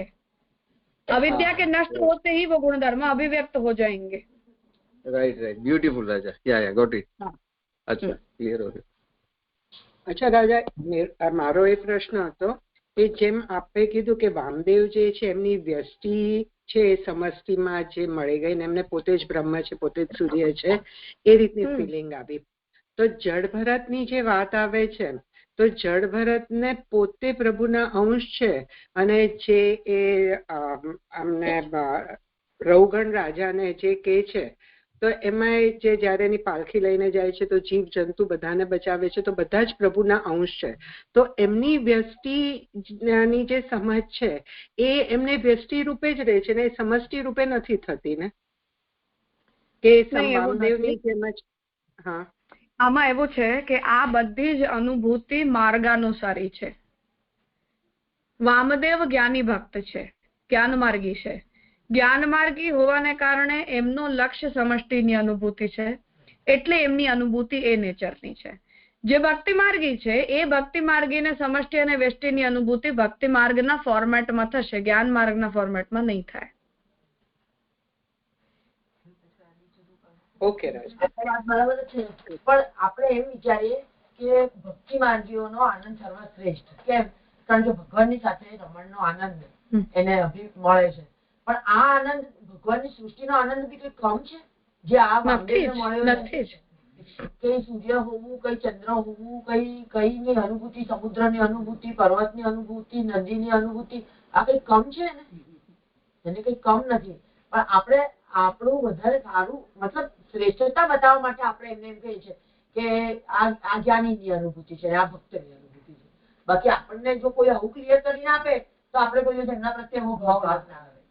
ભાવ આવવાનો તો પ્રશ્ન જ નથી, કેમ કે એ અનુભૂતિ પણ ચરમ અનુભૂતિ છે એમના માટે, અને એ બ્રહ્મની નિરાકારતાની અનુભૂતિ છે. તો જેમ ભગવાન એવું અનુભૂત કરે કે હું જ આ બધું થયો છું, એવી અનુભૂતિ એ સમષ્ટિમાં રહેલો એ જીવ કરે છે. તો જ્ઞાન માર્ગી તરીકે એની એ અનુભૂતિ કરવાની એની ચોઈસ છે, અને ભક્ત તરીકે ભગવાનના દાસત્વને રિલીઝ કરવાની ભક્તની એક ચોઈસ છે. તો એ જેની જેવી ચોઈસ હોય એ નેચરના સાધનને ચૂઝ કરે છે. બાકી દરેક માર્ગ પોતાનામાં તો શ્રેષ્ઠ ફલને જ પ્રદાન કરે છે. તો મને દાસત્વની જ અનુભૂતિ કરવી હોય અને મને એવું હોય કે ભગવાન ભલે એ લેવલ ઉપર હોય, આપણે એમના દાસ હોવામાં જ આનંદની અનુભૂતિ છે, મને એવી ભગવાન જેવી અનુભૂતિ નથી કરવી. નથી રહેતી. એકત્વની મુખ્યતા છે, દાસત્વની નથી. ત્યાં એકત્વની જ મુખ્યતા છે, કેમ કે એ એકત્વમાં સાયુજ્ય પ્રાપ્ત કરવું જ તો એનો અંતિમ લક્ષ્ય છે ને. એને અક્ષર સાયુજ્ય જ જોઈએ છે જ્ઞાન માર્ગીને. તો એના માટે તો એકત્વ લક્ષ્ય છે, દાસત્વ છે જ નહીં. એટલે એના કન્સિડરેશનમાં જ નથી એ વાત કે મને ઈશ્વરના દાસ તરીકે હોવું જોઈએ. દાસત્વ એ આપણું કન્સિડરેશન છે, એટલે આપણી બુદ્ધિમાં એકત્વનો બોધ જ નથી. આપણને ક્યારે એવું થતું જ નથી કે અમે બંને એકાકાર થઈ જઈએ. ફોકસ અલગ છે બંનેના. પૂછું છે? હા બોલો. એટલે જે અર્જુનને એ ગમ્યું નહીં કે પેલું વિશ્વરૂપ દેખાડ્યું, એટલે એમને એમ કહ્યું કે આપ જેવા છો તેવી રીતના મને પ્રાપ્ત થાવ, એનો અર્થ એવો છે? મે બી કે ભક્ત. ઓકે. અર્જુન મર્યાદા ભક્ત છે, એટલે ગુણજ્ઞતા તો છે જ એમની અંદર. જો એમનું ટાઇટલિંગ એ રીતે થયેલી છે એટલે એમની ગુણજ્ઞતા તો છે જ, પણ બધાની પોતપોતાની ચોઈસ છે. મુખ્ય પુષ્ટિ અંતર્ગત ગુણજ્ઞ હોવું બીજી વાત છે, અને મર્યાદા અંતર્ગત ગુણજ્ઞ હોવું બીજી વાત છે. અચ્છા. ટાઇટલિંગ ડિફરન્સ છે બધા. અને ભગવાન ત્યાં આગળ જે કેવી વાત કરી રહ્યા છે કે વ્યક્ત ને અવ્યક્ત જે કંઈ પણ ઉપાસના થતી હોય તો એમાં અંતે તો પ્રાપ્ય હું જ છું. તો એનો મતલબ કે જે આ એકત્વની જે અન્ડરસ્ટેન્ડિંગ જ્ઞાનદેવની છે કે ભક્તિ માર્ગીની દાસત્વની છે, તો એ લોકોનો બંનેનો બેઝિક એક્સપિરિયન્સ અલગ હશે, પણ આમ એનો થર્સ્ટ એક જ વસ્તુ પર છે, એવું ખરું? નહીં, તત્વભેદ નથી, એ વાત સાચી છે. કેમ કે અક્ષર બ્રહ્મ રૂપ પણ ભગવાન જ થયા છે, સમષ્ટિ પુરુષ પણ ભગવાન થયા છે, નારાયણ પણ ભગવાન જ થયા છે. તો તત્વભેદ નથી, પરંતુ અનુભૂતિ અને ફોકસનો ડિફરન્સ છે, એટલે ફલભેદ તો છે જ. ઓકે જી, પ્રણામ. તત્વભેદ નથી, આ વાત સાચી છે. પણ એ જ ભગવાન હું જ આ બંનેને પ્રાપ્ત થયું છું એવી આજ્ઞા કર્યા છતાં પણ 12મા અધ્યાયમાં સાકાર બ્રહ્મની ઉપાસના કરનારો મને વધારે પ્રિય છે એ પણ તો આજ્ઞા કરી જ રહ્યા છે ને, કેમ કે એનો ફલ ઉત્તમ છે, સાધના પણ ઉત્તમ છે. તત્વભેદ નથી, પણ ફલમાં તારતમ્ય તો છે જ. એ તો ભગવાને સ્વમુખે આજ્ઞા કરી છે. એટલે પ્રભુ પોતે જ એવું ચાહે છે કે મારું સૃષ્ટિનું જે આ છે એને એની સાથે રહીને એને મજા માણવી ઓર એની લીલાનો અનુભવ કરવો, that is more relishable and more thrilling, right?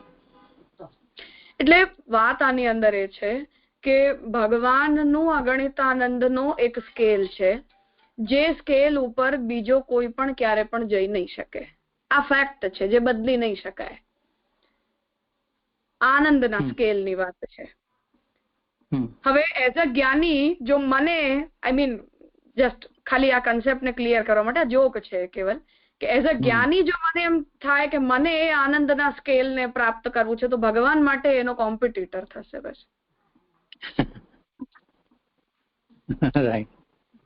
એવી રીતે ભગવાન વોન્ટ્સ કે એ અન્વય વ્યતિરેક ઓલ ધ ટાઈમ બનેલો રહે બધાની વચ્ચે. પરબ્રહ્મની વાત છે ત્યાં સુધી. અક્ષરનો તો ગણિતાનંદનો સ્કેલ છે જ, તો જ્ઞાની એ આનંદને પ્રાપ્ત કરવાની પૂરી કોશિશમાં પણ એનો ગણિતાનંદ લાસ્ટ સ્કેલ છે. અગણિતાનંદ તો એના માટે છે જ નહીં. તમે કંઈ પણ કરી લો, કેટલું પણ જોર મારી લો, તો ત્યાં ભગવાન એ પોતાનું ઐશ્વર્ય દેખાડે છે એ રીતે. રાઈટ જી. એટલે જ ભગવાન ભક્તિ યોગમાં આજ્ઞા કરે છે કે એની મહેનત એ બહુ છે, એની સાધના પણ કઠિન છે, પણ એને જે ફલ મળે છે એ એની સાધના જેટલું આનંદદાયક નથી હોતું. આટલી બધી મહેનત કર્યા પછી તમે જ્યાં પહોંચો છો ત્યાં જઈને આનંદની અનુભૂતિ કરવા લાયક એમ પણ તમે બચી નથી જતા. તો એ સ્પષ્ટ કમ્પેરિઝન ત્યાં ભગવાને કર્યું જ છે સાકાર ઉપાસક અને નિરાકાર ઉપાસકની વચ્ચે. રાઈટ જી. અને ત્યાં રાજા એ જે એમ બી સમજાવી રહ્યા છે ને પ્રભુ કે હું પોતે વ્યક્ત થયો નામ રૂપ કર્મ, અને અવ્યક્તની ઉપાસનામાં તું વ્યક્ત છે એટલે પાછું તારે રિવર્સલ ઓફ ઓર્ડર, રિવર્સ દિશામાં તારે જવાનું, વ્યક્ત થઈને અવ્યક્તની દિશામાં જવાનું. So that is very toughest. હા, એટલે એ કમ્પેરિઝન ભગવાને એ જ મૂડમાં કર્યું છે કે એની એ જ પ્રોબ્લેમ છે કે એને એટલી બધી તલપ છે એવી નિરાકારતા અને સમષ્ટિને પ્રાપ્ત કરવાની, એના માટે એટલી બધી મહેનત કરે છે જે રૂપને તમે ક્યારે જોઈ ન શકો, મન વાણીથી અગોચર હોય એવા રૂપની ઉપાસના એ કેટલું મુશ્કેલ કામ છે. એટલે સાકારોપાસક હોવા છતાં પણ જો આપણા ચિત્તની પણ કૃષ્ણ પ્રવણતા આટલી ડિફિકલ્ટ હોય તો નિરાકારોપાસકની ચિત્તની પ્રવણતા કેટલી ડિફિકલ્ટ હોઈ શકે. એટલે તનુવિત્તજા દ્વારા આપણા તો કમસે કમ દરેક ક્રિયાને તમે કોઈકની સાથે કનેક્ટ કરી શકો છો. તમારી આંખોનો કોઈક વિષય બની જાય, તમારા કાનનો કોઈક વિષય બની જાય, તમારા સ્પર્શનો કોઈ વિષય બની જાય, તમારી જેટલી પણ ઇન્દ્રિયોની લૌકિક પ્રવૃત્તિ છે એ બધી પ્રવૃત્તિને તમે કોઈ આદિદૈવિક સબસ્ટિટ્યુટ પ્રોવાઈડ કરી શકો છો કે તું લોકને ન જો, તું કૃષ્ણને જોઈ લે, તું આને ન સાંભળ, તું આને સાંભળી લે. પણ નિરાકારોપાસક સબસ્ટિટ્યુટ તરીકે કોને આપે? એના પાસે તો એની ઇન્દ્રિયોને આપવા માટે પણ કંઈ નથી. તો એ સાધનાની એ ડિફિકલ્ટી છે જ. તો એ ઇન્દ્રિયો એટલી બધી દબાઈને રહેલી હોય ને પછી એ ઇન્દ્રિયોને જયારે ફલ મળે ત્યારે પણ એ ઇન્દ્રિયોને એવું કોઈ સુખ ન મળી જાય કે અમે આટલો ટાઈમ કંટ્રોલ રહ્યા તો અમને કંઈક મળ્યું, એ પણ કંઈ હાથ ન લાગે.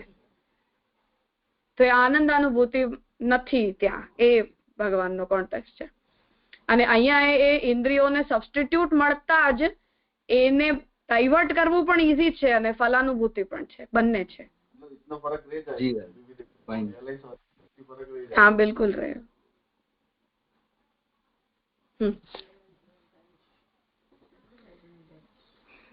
તો એ શ્યામકાકાજી અહીંયા આજ્ઞા કરી રહ્યા છે કે વલ્લભ વેદાંત જે છે એની અંદર આ રીતે આપણે પ્રત્યક્ષને ડિફાઇન કરી શકશું. આ વ્યાખ્યા આપણને માન્ય હોઈ શકે. एतदर्थ कुछ मौलिक प्रागधारणाओं को बुद्धिगत रखना जिज्ञास्य विषय के भलीभांति समाकलन के हेतु उपकारक हो सकता है. तो હવે જિજ્ઞાસા સબ્જેક્ટ આપણો પ્રત્યક્ષ છે. એના કોન્ટેક્સ્ટમાં આપણે જે કન્ક્લુઝન ઉપર આવ્યા કે વલ્લભ વેદાંતમાં આપણે પ્રત્યક્ષને આ રીતે સમજાવવું જોઈએ, એના સંદર્ભમાં હવે કેટલાક વિષયો આપણને વિચારવા જોઈએ. હા બોલો વર્ષાબેન.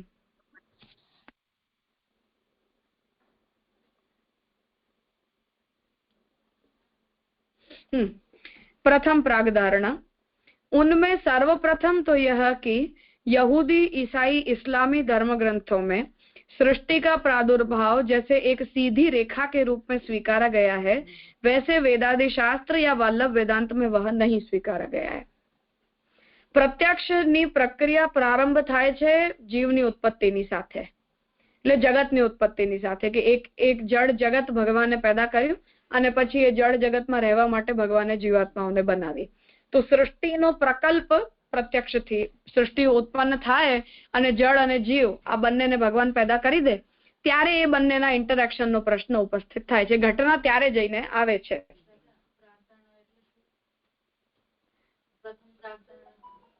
આ કન્ક્લુઝન ઉપર આપણે જઈએ એની પહેલાના કેટલાક પૂર્વસ્ફૂર્તિના વિચારો.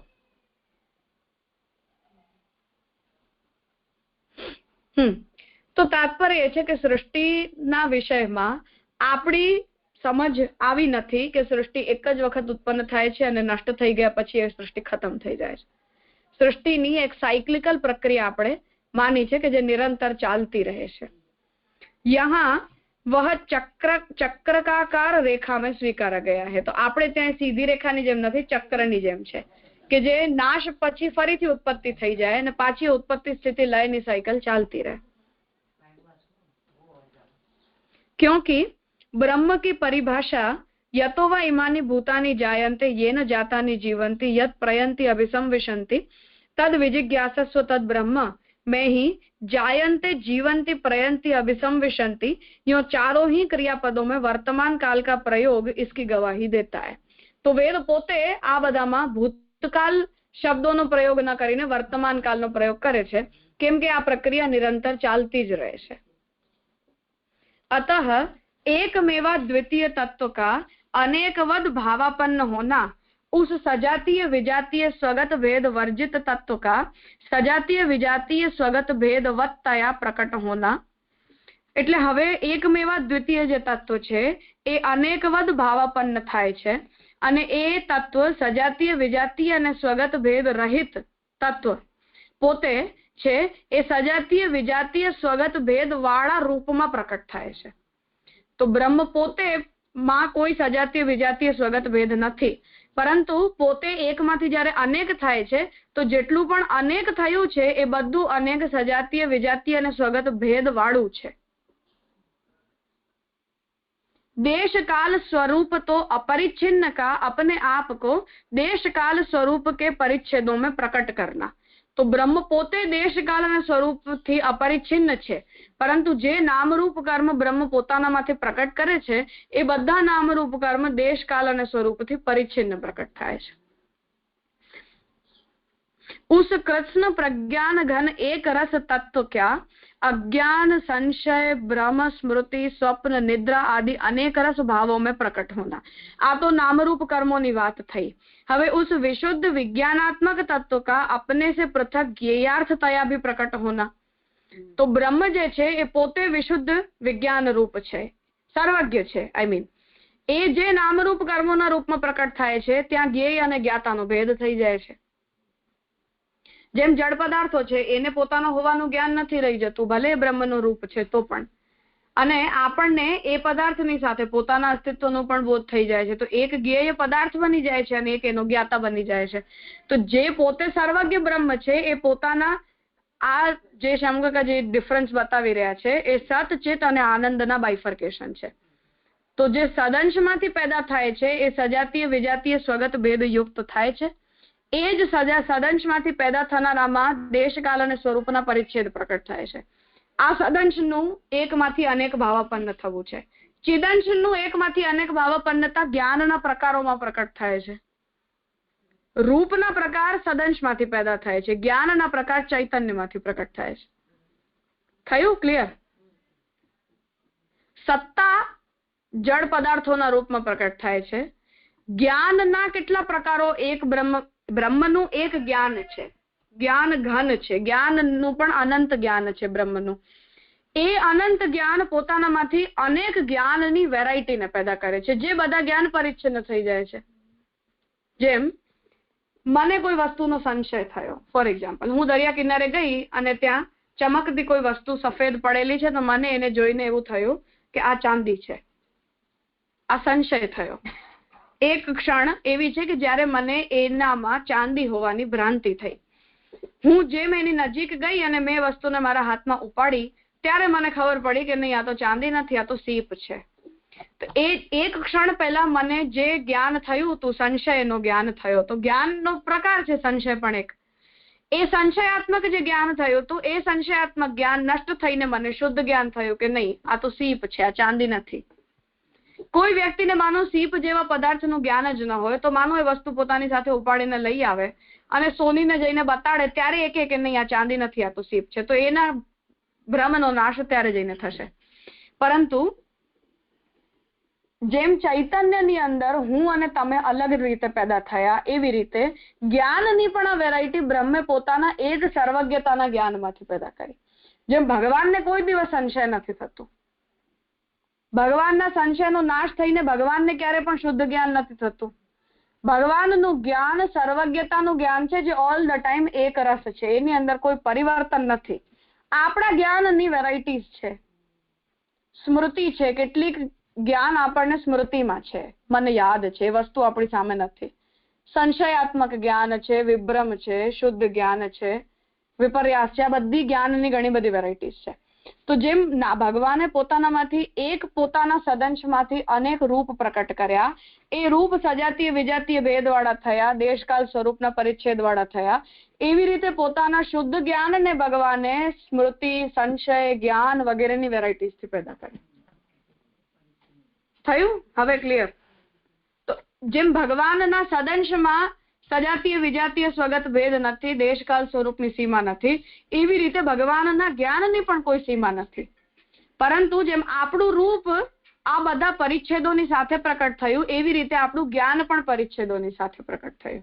કે જેમ જ્યારે મને સંશય છે ત્યારે મને શુદ્ધ જ્ઞાન નથી, જ્યારે મને સ્મૃતિ છે ત્યારે મને પ્રત્યક્ષ નથી, તો આપણું જ્ઞાન પણ પરિચ્છિન્ન પેદા થયું.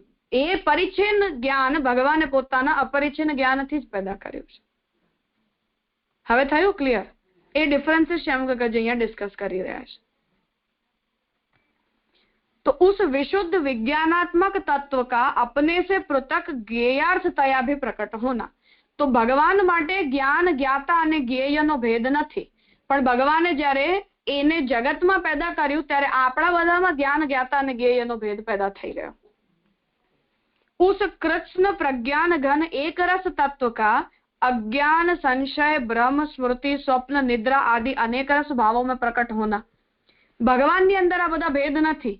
ભગવાન માટે સંશય નથી હોતું, ભગવાન માટે ભ્રમ નથી હોતું, ભગવાન માટે કંઈ પણ સ્મૃતિ નથી હોતી, કોઈ પણ સ્વપ્ન નથી હોતું, કોઈ નિદ્રા નથી હોતી. પણ આ ભગવાનના એક તત્વ જ્ઞાનના આપણી અંદર આટલા બધા પ્રકલ્પો પેદા થઈ ગયા. તો જેમ સદંશમાં એકમાંથી અનેક થયું એમ જ્ઞાન પણ એકમાંથી અનેક થયું છે. यह सभी कुछ सकृत घटित होने वाली आकस्मिक घटना न होकर कोई सनातन असकृत आवर्तनों के चक्रों में चलती रहने वाली एक लीला के रूप में स्वीकारा गया है. આ ઘટના આપણા માટે કોઈ અકસ્માત નથી, એક્સિડેન્ટલ ઘટના નથી. જેમ સાયન્સ કે છે કે અચાનક કોઈ બિગ બેંગ થયું અને બધું થઈ ગયું. પ્રોબ્લેમ આની અંદર એ છે કે સૃષ્ટિની અંદર બધું જ એટલું સુવ્યવસ્થિત છે કે એને અકસ્માત માની શકવું જ મુશ્કેલ છે.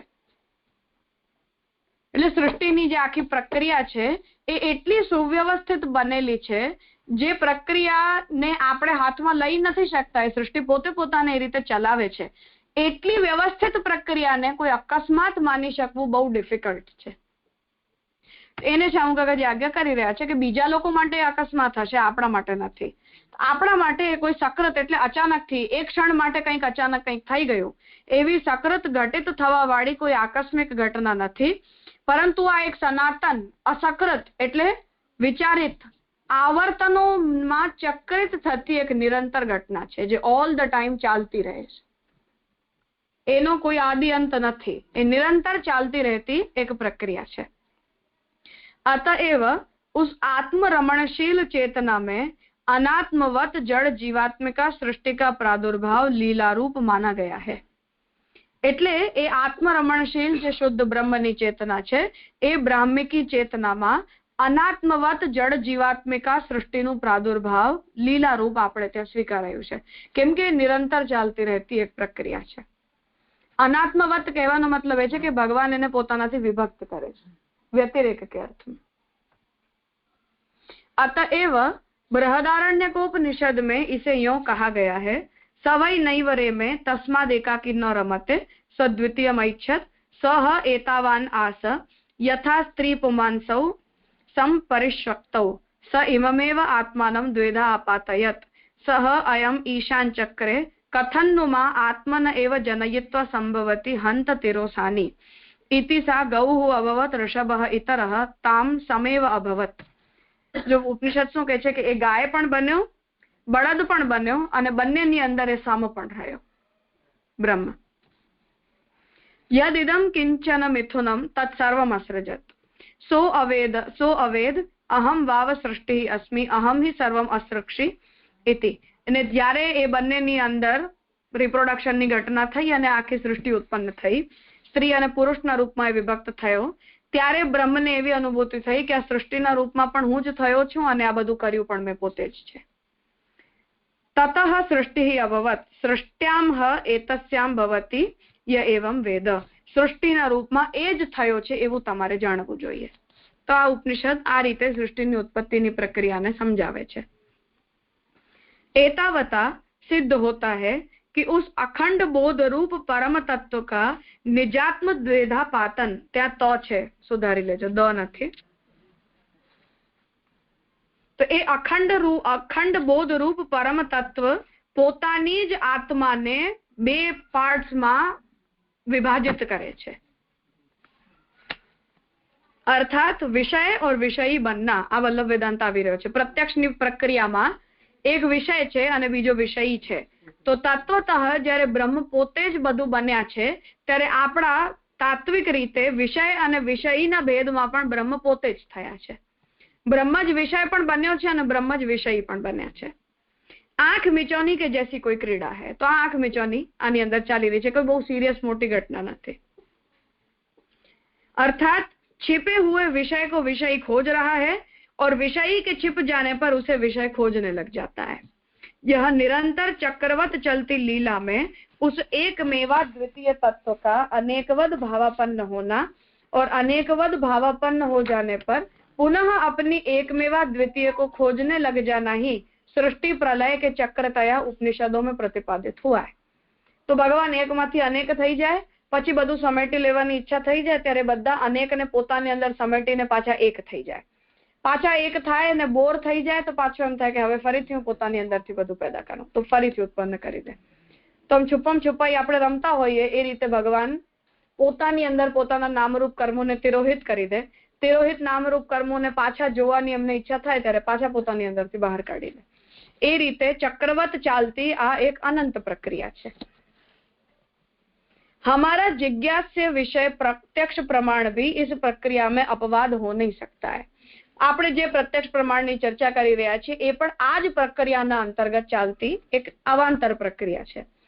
अतः विषयी चेतना में प्रकट हुआ लीलात्मक अज्ञान, જે આગળ શમગગે જે ડેફિનેશનમાં આજ્ઞા કરી કે આપણી અંદર એ ગુણધર્મો છુપાયેલા છે એને અહીંયા સ્પષ્ટ કરી રહ્યા છે કે છુપાયેલા કયા ફોર્મેટમાં છે, તો લીલાના ફોર્મેટમાં છે।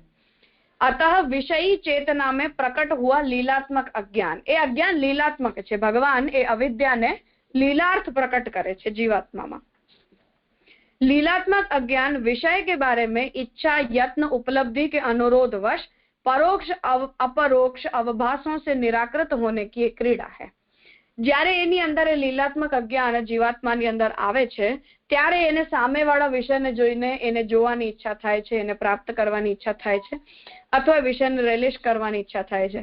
તો સામે જે વિષય છે એના પ્રત્યે જ્ઞાનેચ્છા પ્રયત્ન જે જીવાત્માની અંદર પ્રકટ થઈ રહ્યું છે એ લીલાત્મક અજ્ઞાનના પરિણામવશ થઈ રહ્યું છે। એ લીલાત્મક અજ્ઞાન પાછું ભગવાનનું છે, બીજા ક્યાંય કોઈનું નથી। तो इच्छा यत्न उपलब्धि के अनुरोधवश परोक्ष अपरोक्ष अवभासों से निराकृत होने की एक क्रीड़ा है। એને કોઈ વસ્તુ દેખાઈ રહી છે તો એને પ્રાપ્ત કરવાની ઈચ્છા થાય છે। ન દેખાતી વસ્તુના વિષયમાં એના મનમાં કોઈ ઈચ્છા પ્રકટ થાય છે તો એને એમ થાય કે આ વસ્તુ મને મળે, આ મને દેખાય કે મને આ જોવું છે, એવી કોઈ પ્રકારની ઈચ્છા એના હૃદયમાં પ્રકટ થતી રહે છે, દબાતી રહે છે, પાછી પ્રકટ થાય છે। उसी तरह विषय के इर्द गिर्द रहे आवरणों में से विषय की भी झलक प्रकट करने को कुछ न कुछ काल कर्म स्वभाव के अनुरोधवश क्रीड़ा चलती रहती है। विषय प्राकृत छे પરંતુ પ્રકૃતિ અને પુરુષની સાથે કાલ, કર્મ અને સ્વભાવ પણ સૃષ્ટિમાં ઉત્પન્ન થયા છે. તો જળ પદાર્થ છે એ ભલે પોતાની અંદર કોઈ ક્રિયા નથી પ્રકટ કરી શકતું, પણ એ જળ પદાર્થમાં કાલ, કર્મ અને સ્વભાવને કારણે કોઈને કોઈ પરિવર્તનો ચાલતા રહે છે. કાલ એ પદાર્થને ઇફેક્ટ કરે છે, એ વસ્તુનો સ્વભાવ એને ઇફેક્ટ કરે છે. આપણા દ્વારા થયેલા કર્મ અને એ કર્મની પ્રતિક્રિયાઓ એ વસ્તુને ઇફેક્ટ નિરંતર કરતી રહે છે. અન્યથા सर्वथा अनवगत, अनाकांक्षित, अद्भुत या अनिष्ट विषयों के आकस्मिक परोक्षापरोक्ष विज्ञान की संभावना ही प्रकट हो नहीं पाती. नहीं तो એટલે આ બંનેની અંદર જો આ પ્રકારનું ઇન્ટરેક્શન ન ચાલતું રહે અથવા આ બંનેની અંદર છુપાયેલા ગુણધર્મોને કોઈ બીજા ગુણધર્મો ઇફેક્ટ ન કરતા હોય તો સર્વથા અનવગત એટલે બંનેને એકબીજાની ખબર જ નથી, કેમ કે શુદ્ધ ચૈતન્યને તો કોઈની પડી જ નથી હોતી. અનાકાંક્ષિત, શુદ્ધ ચૈતન્યને કોઈની આકાંક્ષા પણ નથી થતી. અદ્ભુત, એને કોઈ વસ્તુ, કોઈ સામેવાળી વસ્તુ જે છે ભગવાને જેવી બનાવી છે એવી છે, એના પ્રત્યે એને કોઈ આકર્ષણ થતું જ નથી. યા અનિષ્ટ વિષયો કે અથવા એ વસ્તુના ને સાથે હું કોઈ છેડછાડ કરું એવી પણ આકાંક્ષા એના મનમાં આવી જ નથી શકતી. એટલે આ બંનેમાં આકસ્મિક પરોક્ષ अपरोक्ष विज्ञान की संभावना ही प्रकट नहीं होगी. તો આપણી અંદર જો લીલાત્મક અવિદ્યા જળ અને ચેતન બંનેની અંદર કામ ન કરતી હોય તો જળ અને ચેતનના ઇન્ટરેક્શનને કારણે આ જેટલી પણ પ્રક્રિયા થાય છે એ બધી પ્રક્રિયાઓ આપણા બંનેની વચ્ચે થશે જ નહીં કોઈ દિવસ. પરોક્ષ પણ નહીં થાય અને અપરોક્ષ પણ નહીં થાય. પરોક્ષ અને અપરોક્ષ આ બે શબ્દનો પ્રયોગ એ હેતુથી કર્યો છે કે કેટલીક પ્રક્રિયાઓ એવી છે કે જે આપણને દેખાતી હોય અને થતી હોય છે, ઘણી અપરોક્ષ પણ થતી હોય છે. જેમ જેટલી પણ નવી વસ્તુઓ ડેવલપ થાય છે એ વસ્તુઓને આપણે કોઈ દિવસ જોઈ નથી. જેમ મેં એક્ઝામ્પલ આપ્યું હતું કે જે પણ સમયે કોઈ વ્યક્તિને મોબાઈલ ફોન કે ફોનને ઇન્વેન્ટ કરવાની ઈચ્છા થઈ હશે ત્યારે એના મનમાં એક કેવલ વિચાર હશે, એક આઈડિયા હશે કેવલ, કે હું આ રૂમમાંથી બીજા રૂમમાં કોઈને અવાજ આપું તો એ વ્યક્તિ સાંભળી નથી શકતો, એટલે મારા અવાજની પહોંચવાની એક કેપેસિટી છે અને આપણા કાનની પણ શબ્દોને ગ્રહણ કરી શકવાની એક કેપેસિટી છે. એ બંને એની મર્યાદાના બહાર આપણે કોઈ શબ્દને સાંભળી નથી શકતા. એ મર્યાદાનું અતિક્રમણ કરવાનો કોઈના મનમાં આઈડિયા આવ્યો હશે કે આ મર્યાદા તૂટે એવું કંઈક આપણે કરીએ, અને એ આઈડિયાએ એ વસ્તુને જન્મ આપ્યો હશે. તો આ અપરોક્ષ ઘટના છે, પ્રત્યક્ષ ઘટના નથી. આ પરોક્ષ ઘટના છે આ, કે જે મનની અંદર એક આઈડિયા ડેવલપ થયું છે કે આવું આપણે કોઈ વસ્તુ ડેવલપ કરીએ તો એ વિષય એના પ્રત્યક્ષનો વિષય નથી બન્યો, એના આઈડિયામાં છે કેવલ. અને જ્યારે પોતાને એણે એ આઈડિયાને એક્ઝિક્યુટ કર્યું ત્યારે એ વસ્તુ એના પ્રત્યક્ષનો વિષય બની છે. પરંતુ પ્રત્યક્ષનો વિષય ન હોવા છતાં પણ એ આઈડિયા તો એ વસ્તુની સાથે ઇન્ટરેક્ટ કરી જ રહ્યું છે એના મનમાં, એની બુદ્ધિમાં, કે આવી કોઈ વસ્તુને આપણે ડેવલપ કરીએ. તો જેટલી પણ ડિઝાઇન્સ બનતી હોય છે એ બધી ડિઝાઇન્સના આઈડિયા આપણા બુદ્ધિમાં હોય છે, એનો કોઈ પ્રત્યક્ષ વસ્તુ નથી હોતી આપણી સામે. પ્રત્યક્ષ આપણે એને લાવીએ છીએ પોતાની આઈડિયાના એક્ઝિક્યુશન દ્વારા. તો વસ્તુની સાથે થતું ડિરેક્ટ ઇન્ટરેક્શન પ્રત્યક્ષ છે, અપરોક્ષ ઘટના છે, અને બુદ્ધિગત એ વિષયનું ચિંતન કરવું અથવા એ વિષયને ડેવલપ કરવામાં આઈડિયા હોવા એ કોઈ પ્રકારની પરોક્ષ ઘટના છે. તો આ બંને જ ઘટનાઓ સંભવ નથી જો ભગવાનની લીલાત્મક અવિદ્યા આપણને બંનેને ભેગા ન કરે તો. થયું? એટલે આપણને જે ઈચ્છાને યત્નનો આપ્યો છે એ રોલ જે ભગવાને આપ્યો છે એના કારણે આ બધું ઇન્ટરેક્શન થાય છે. લીલાત્મક અવિદ્યા આપણી અંદર આ બધા રોલ પેદા કરે છે. પણ અહીંયા જે લખ્યું છે ઈચ્છાને યત્નની ઉપલબ્ધિ કે અનુભૂતિ કોના પરિણામવશ? લીલાત્મક અજ્ઞાન એ આ બધાને પેદા કરે છે. એ લીલાત્મક અજ્ઞાનનો સંસર્ગ જ્યારે આપણી જીવાત્માની સાથે થાય છે ત્યારે આપણી અંદર આપણી ચૈતન્યમાં આ બધા ઉછાળ આવે છે કે હવે મને વસ્તુ જોઈએ છે.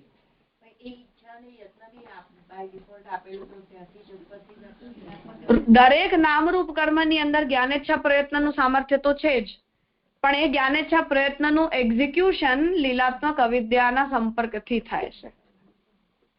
જેમ જેની અંદર અવિદ્યા છે જ નહીં અથવા અવિદ્યાના સંસર્ગથી જે વ્યક્તિ છૂટી ચૂક્યો છે એને કોઈ ઈચ્છા થાય છે? નથી થતી. એના કોઈ પ્રયત્નો પણ નથી હોતા, એનું કોઈ જ્ઞાન પણ નથી હોતું, એટલે જ મુક્ત છે. આવિદ્યક જેટલા છે એમની અંદર જ્ઞાનેચ્છા પ્રયત્ન ચાલતી રહેશે.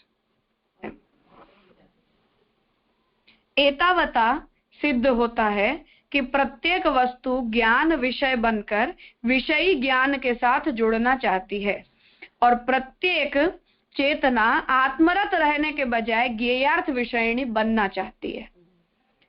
એટલે આ બંનેનું ઇન્ટરેક્શન હવે અવિદ્યાના રોલના કારણે એવું થઈ જાય છે કે વિષય એવું ઈચ્છે છે કે વિષય મારો ઉપયોગ કરે અને વિષય પણ પોતાનામાં આત્મરમણશીલ ન રહીને વિષયની સાથે જ ઇન્ટરેક્શન કરવા ઈચ્છે છે.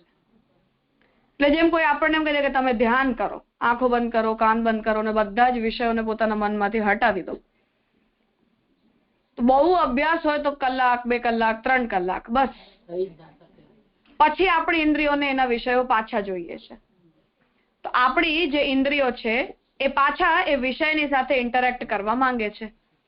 તો વિષય એવું ઈચ્છે છે કે મને કોઈ વિષય મળી જાય કે જે મારો ઉપયોગ કરે, અને વિષય તરીકે આપણે એવું ઈચ્છીએ છીએ કે મને કોઈ વિષય મળી જાય જેનાથી હું ઇન્ટરેક્ટ કરું. બંને એકલા એકલા રહેવા નથી માંગતા. વિધાઉટ ઇન્ટરેક્શન એ બંને રહેવા નથી માંગતા. આ વિષયને એવું થાય છે એવું આપણે અનુભવી ના શકીએ. જેમ કે આ બાળાને એમ થાય છે કે મને કોઈ જુએ, એ નથી અનુભવતો, પણ કાલ કર્મ અને સ્વભાવ એને કરાવે છે કે આ જા તું વિષયની પાસે, જા તું વિષયની પાસે, વિષયની પાસે. એના પ્રેરક જળ પદાર્થોનો કોઈ પ્રેરક નથી હોતો, પણ કાલ કર્મ અને સ્વભાવ એવી ઘટનાઓ પેદા કરે છે કે જેના કારણે એ ઇન્ટરેક્ટ કરવા લાગી જાય. એ કાર્ય એમનું છે, ડાયરેક્ટ નથી થતું કેમ કે એમનામાં ચૈતન્ય નથી ને. જળ છે બરાબર ને, પણ કાળ કર્મ અને સ્વભાવ એવી સિચ્યુએશન, જેમ કે અત્યારે આપણે કોઈ સત્કર્મ માટે, સત્સંગ માટે અહીંયા આવ્યા છે તો આ ઘરનું આપણને પ્રત્યક્ષ થાય એવી રીતે. જેમ ફોર એક્ઝામ્પલ જંગલમાં લાકડું પડ્યું છે, મનુષ્યને એવું થયું કે આ સૌથી પહેલો આપણે વ્હીલ બનાવ્યો, એવું સાયન્સ કે છે, હિસ્ટ્રી એવું કે છે કે સૌથી પહેલા આપણે પૈડો બનાવ્યો હતો. એમ નેમ ચૂપચાપ ઝાડ પડ્યો છે, લાકડો પડ્યો છે, કોઈ મનુષ્યની બુદ્ધિમાં એ આઈડિયા આવ્યું કે આમાંથી આપણે એક પૈડા જેવી વસ્તુ બનાવીએ. એનો આઈડિયા કેવી રીતે ડેવલપ થયો કે મને કોઈ સહાયક જોઈએ છે. આપણા હાથ પગ તો ક્રિયા કરી જ રહ્યા છે, પરંતુ આપણી ક્રિયાને સહાયક થાય એવું ક્રિયા કરનારો કોઈ પદાર્થ આપણે લાવીએ. એના માટે આપણે જંગલમાં વૃક્ષો હતા તો એના લાકડાનો પ્રયોગ કર્યો, કેમ કે લાકડું તો ત્યાંથી જ મળ્યું આપણને. હવે લાકડાએ વૃક્ષે ઇનિશિયેટ નથી કર્યું કે તમે મારામાંથી પૈડો બનાવો, મનુષ્યની બુદ્ધિએ ઇનિશિયેટ કર્યું છે. પણ લાકડામાં સ્વભાવગત ધર્મ હતું કે એમાંથી તમે બનાવી શકો તો તમે બનાવી શક્યા. માટીમાંથી કેમ ન બનાવી શક્યા? માટીમાંથી ન બનાવી શક્યા, રેતીમાંથી ન બનાવી શક્યા, લાકડામાંથી જ કેમ બનાવી શક્યા? એ એનો સ્વભાવ છે, એનો એસેન્શિયલ કેરેક્ટર છે કે તમે આ વસ્તુનો આ રીતે ઉપયોગ કરી શકો છો. માટીનો ઉપયોગ તમે ઈચ્છો તો પણ નથી કરી શકતા. સમજાઈ વાત? અને એ જ બધા પદાર્થો તો ધીરે ધીરે જમીનની અંદર દબાઈને મેટલ બની ગયા. ધાતુઓના રૂપમાં આ જ બધા પદાર્થો, જળ પદાર્થો બન્યા. પછી એ ધાતુઓને આપણે ડેવલપ કરી. પણ એ ધાતુમાં કે એ વસ્તુમાં એવો સ્વભાવ છે કે એનો તમે આ રીતે ઉપયોગ કરી શકો, એટલે તમે એનો ઉપયોગ કરી શકો છો. તમારો આઈડિયા સફિશિયન્ટ નથી. એ શ્યામકાકાજી આજ્ઞા કરી રહ્યા છે કે જીવાત્મા તરીકે મારી આઈડિયા છે કે મને આવો વિષય જોઈએ છે, ને મને બેસવા માટે ખુરશી જોઈએ છે, પણ રેતીની ખુરશી ના બનાવી શકો તમે, કેમ કે એ વસ્તુમાં વસ્તુગત સ્વભાવ નથી એના એવા ઉપયોગ માટે. લાકડામાં અને ધાતુમાં જ એવો સ્વભાવ છે કે તમે એનો આ રીતે ઉપયોગ કરી શકો. એટલે તમારો આઈડિયા અને એ વસ્તુનો સ્વભાવ બંને ભેગા થઈને એક્ઝિક્યુટ થયા ત્યારે એ વસ્તુ બની. ઇન્વેન્શનમાં કોઈ એકની બુદ્ધિ નથી ચાલી. જેટલા બધા ઇન્વેન્શન અત્યારે ચાલી રહ્યા છે એ થઈ ગયા, એમાં કોઈ એકની બુદ્ધિ નથી. બેનો રોલ સામેવાળી વસ્તુનો સ્વભાવનો ઇક્વલ રોલ છે, અને એની અંદર ચૈતન્ય નથી કે સામે ચાલીને એના સ્વભાવને પેદા કરે કે એ સ્વભાવનો ઉપયોગ કરાવી શકે, પરંતુ એ વસ્તુનો એવો સ્વભાવ એ વસ્તુના એવા ઉપયોગ માટે સહાયક અને પ્રેરક બલ બને છે કે નથી બનતો. તો એ જળનો પોતાનો એક રોલ છે, એનો એક એસેન્શિયલ કેરેક્ટર છે. તો આપણો આઈડિયા જે છે એ સફિશિયન્ટ નથી. એ વસ્તુમાં એ સ્વભાવગત ધર્મ હોવું જોઈએ કે તમે એનો ઉપયોગ કરી શકો. અને એટલે જે મનુષ્ય તરીકે આપણને પણ જ્યારે પણ કોઈ વસ્તુનો ઉપયોગ કરવો હોય તો એના સ્વભાવને પહેલા જાણવું પડે છે, ટ્રાયલ એન્ડ એરર થી. તો વિજ્ઞાન છે એ વસ્તુઓના સ્વભાવને ઓળખે છે કે જેમ લાકડું હોય તો ઘરમાં બનાવવા માટે કે આપણે અલગ પ્રકારનું લાકડું વાપરીએ છીએ, ફર્નિચર બનાવવા માટે એક અલગ પ્રકારના લાકડાનો ઉપયોગ કરીએ છીએ, પાણીમાં રાખવા માટે કોઈ અલગ પ્રકારનું લાકડું વાપરતા હોઈએ છીએ. તો કાષ્ઠ વસ્તુ એક જ છે, પણ એ લાકડાના પણ પોતપોતાના સ્વભાવ છે. તો જેમ મારી અંદર કોઈ કાર્ય કરવાની કેપેસિટી છે તો હું પોતાને ચૈતન્ય તરીકે હું પ્રેરણા આપી શકું છું કે તું આ કર. જળ પદાર્થમાં પોતાને પ્રેરિત કરવાનું સામર્થ્ય નથી, પણ જો એની અંદર એ સ્વભાવ જ ન હોત તો તમે એનો ઉપયોગ કરવા માટે પણ તમારા આઈડિયાના કારણે સામર્થ્યશાળી નથી બની જતા. તો એ વસ્તુનો સ્વભાવ એ વસ્તુને તમારા કાર્યની અંદર ઇન્વોલ્વ કરાવવા માટે પ્રેરક બને છે. નહીં તો એનામાં જો એ સ્વભાવ નથી તો તમે ઈચ્છો છતાં પણ એ વસ્તુનો તમે ઉપયોગ નહીં કરી શકો. તો એ વસ્તુ તમારા કાર્યનો પાર્ટ નહીં બને જો એને કોઈ પ્રેરક તત્વ નહીં મળે. તો એનું પ્રેરક તત્વ એનો સ્વભાવ છે, કાલ છે, એનું કર્મ છે, એ રીતે એની ક્રિયાકારિતા છે.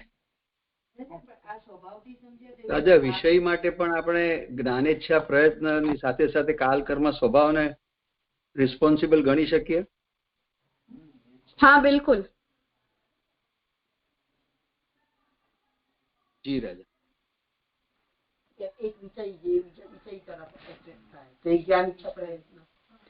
જ્ઞાનેચ્છા પ્રયત્નનો મતલબ એ છે કે અગેન જો આની અંદર આપણે આ બંનેનું ઇન્ટરેક્શન એટલે જ વિચારી શકીએ છીએ કેમ કે કાલ કર્મ સ્વભાવ પ્રકૃતિ અને પુરુષનું એક સંચાલક તત્વ છે આપણી પાસે, બ્રહ્મ છે, જે આ બધાને ઇન્ટરેક્ટ કરાવે છે.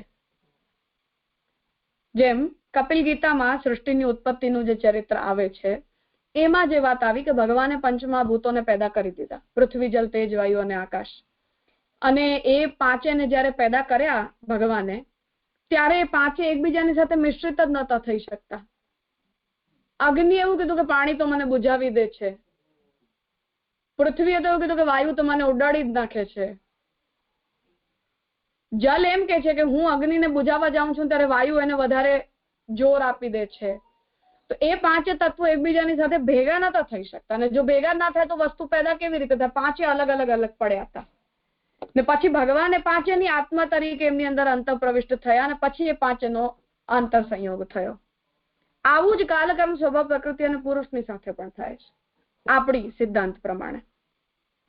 પણ અત્યાર પૂરતું જો એ સિદ્ધાંતને તમે ભૂલાવી પણ દો છો તો પણ તાત્પર્ય આનો એ છે કે પુરુષની અંદર જેમ એના જ્ઞાનેચ્છા પ્રયત્ન એના ચૈતન્યથી ડેવલપ થાય છે એવી રીતે જળ પદાર્થોની અંદર કાલ કર્મ અને સ્વભાવ જળ હોવા છતાં પણ એવી ઘટના પેદા કરે છે કે જેના કારણે એ વસ્તુના એ ઉપયોગ માટે પ્રેરક બની જાય. જેમ કાલનો પણ તો એક રોલ છે, સમય ઉપર જ તમે એ વસ્તુનો એ રીતે ઉપયોગ કરી શકો છો. જેમ એ જ લાકડું માંથી મેં માનો પૈડો બનાવી પણ દીધો, પણ જો એ લાકડું જૂનું છે, આઈ મીન એની એક ઉંમર વીતી ચૂકી છે, તો તમે એનો ઉપયોગ નહીં કરી શકો. તો કાલ કમ્પેલ કરશે તમને એના એ ઉપયોગ માટે કે એના એ જ પ્રકારે ઉપયોગ માટે. એવી જ રીતે સૃષ્ટિની અંદર એક ક્રિયાકારિતા, કર્મ એ સમષ્ટિ છે, ક્રિયાકારિતાની સમષ્ટિ છે. તો એ ક્રિયાકારિતાની સમષ્ટિનો મતલબ એ છે કે મારી અંદર પણ ક્રિયા સામર્થ્ય અને જળ પદાર્થોની અંદર ક્રિયા યોગ્ય બનવાની પ્રતિક્રિયા, આ બંને એ કર્મ તત્વના કારણે પેદા થાય છે. નામ અને રૂપ આપણી અંદર છે, કર્મ નથી. એ કર્મને ભગવાને તત્વ તરીકે પેદા કર્યું છે અને એટલે આપણા બંનેની અંદર ક્રિયાકારિતા આવી શકે છે. નહીં તો બધું સ્ટીલ થઈ જાય, સ્ટેચ્યુ થઈ જાય, ક્રિયાકારિતા નહીં આવે એમાં, જેમાં પંચમહાભૂતોમાં થયું એ રીતે. તો આ જે ત્રણેય તત્વો છે કાલ કર્મ સ્વભાવ એ પ્રેરક તરીકે કાર્ય કરે છે. ભલે એની અંદર ચૈતન્ય નથી પરંતુ એ પ્રેરક બને છે. તો દરેક વસ્તુનું ભગવાને એક એવું પર્ટિક્યુલર સ્વભાવ બનાવ્યું છે, એ દરેક વસ્તુની એવી પર્ટિક્યુલર ક્રિયાકારિતા બનાવી છે જેના કારણે એ વસ્તુ એટલી જ મર્યાદામાં કાર્ય કરે છે. તમે ગમે તેટલા પોતાના આઈડિયા યુઝ કરી લો પણ એ વસ્તુ પોતાના સ્વભાવ અને ક્રિયાકારિતાના સામર્થ્યની બહાર કાર્ય કરવા માટે સક્ષમ નહીં બને. તમે કંઈ પણ કરી લો. આનો તાત્પર્ય એ છે. એની એક મર્યાદા છે, એની સ્વભાવગત એક મર્યાદા છે, એની ક્રિયાકારિતાની પણ એક મર્યાદા છે. તો આ ક્રિયા જે મર્યાદા છે એ કાલના અંદરમાં બધી ચાલી રહી છે કે કાલ બધાનું અધિષ્ઠાન છે. કાલ બધાનું અધિષ્ઠાન છે. બધાનું અધિષ્ઠાન છે કાલ, જીવનું પણ અને જળનું પણ. કે આપણને જયારે સમજાય છે ત્યારે સ્વભાવથી કાળને સમજીએ છીએ, પણ એટલે પહેલો આપણે સ્વભાવ સમજીએ કે આનો સ્વભાવ છે. તો અહીંયા પણ કાલમાં જ બધું થઈ રહ્યું છે. કાલ જીવ જળ બંનેનું અધિષ્ઠાન છે. એની અંદર જ એ ક્રિયા ચાલશે, એની બહાર નહીં ચાલે. તો તાત્પર્ય અહીંયા એ છે કે જેમ ફોર એક્ઝામ્પલ મારા ચિત્તની અંદર કોઈ એક આઈડિયા ડેવલપ થયું કોઈ વસ્તુના ઉપયોગને લઈને. હવે જેમ પ્લાસ્ટિક કેવી રીતે પેદા થયો,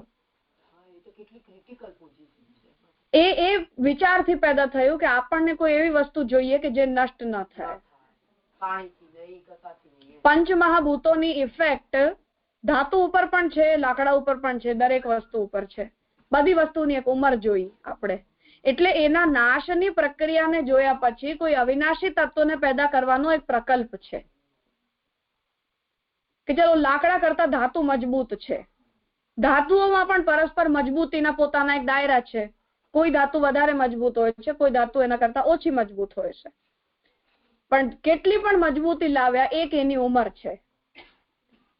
તો એના ઉપરથી વિચાર આવ્યો. એટલે જો સ્વભાવને ઓળખવાની વિધા છે કે એક ઉંમર પછી જયારે આપણે અનુભવ કર્યો આટલા લાખો કરોડો વર્ષો પછી, ત્યારે જઈને મનુષ્યોને લાકડાનો સ્વભાવ પકડમાં આવ્યો, ધાતુનો સ્વભાવ પકડમાં આવ્યો કે આ વસ્તુ આ રીતે કાર્ય કરે છે, કે આ વસ્તુના કાર્યક્રિયાકારિતાની એક આ મર્યાદા છે કે તમે લાકડાને આ રીતે કરી શકો છો પણ એમાં આવું નથી કરી શકતા.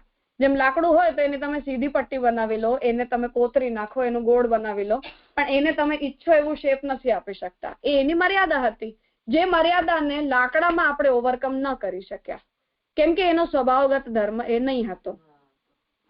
એ ધર્મ આપણને ધાતુમાં મળ્યો કે એને તમે પીગળાવો તો તમે ઈચ્છો એને આકાર આપી દો. સ્વભાવને ઓળખ્યા આપણે આટલા લાંબા અનુભવ પછી, આટલા લાખો કરોડો વર્ષોના ઉપયોગ પછી એ વસ્તુનો સ્વભાવ આપણા પકડમાં આવ્યો કે લાકડું કામ કરશે તો આ જ રીતે કરશે. એટલે તમે પોતાના કેટલાક સેટ ઓફ આઈડિયાને લાકડામાં એક્ઝિક્યુટ કરી શકો છો. બધા આઈડિયા તમારા લાકડા ઉપર કામ નહીં કરી શકે.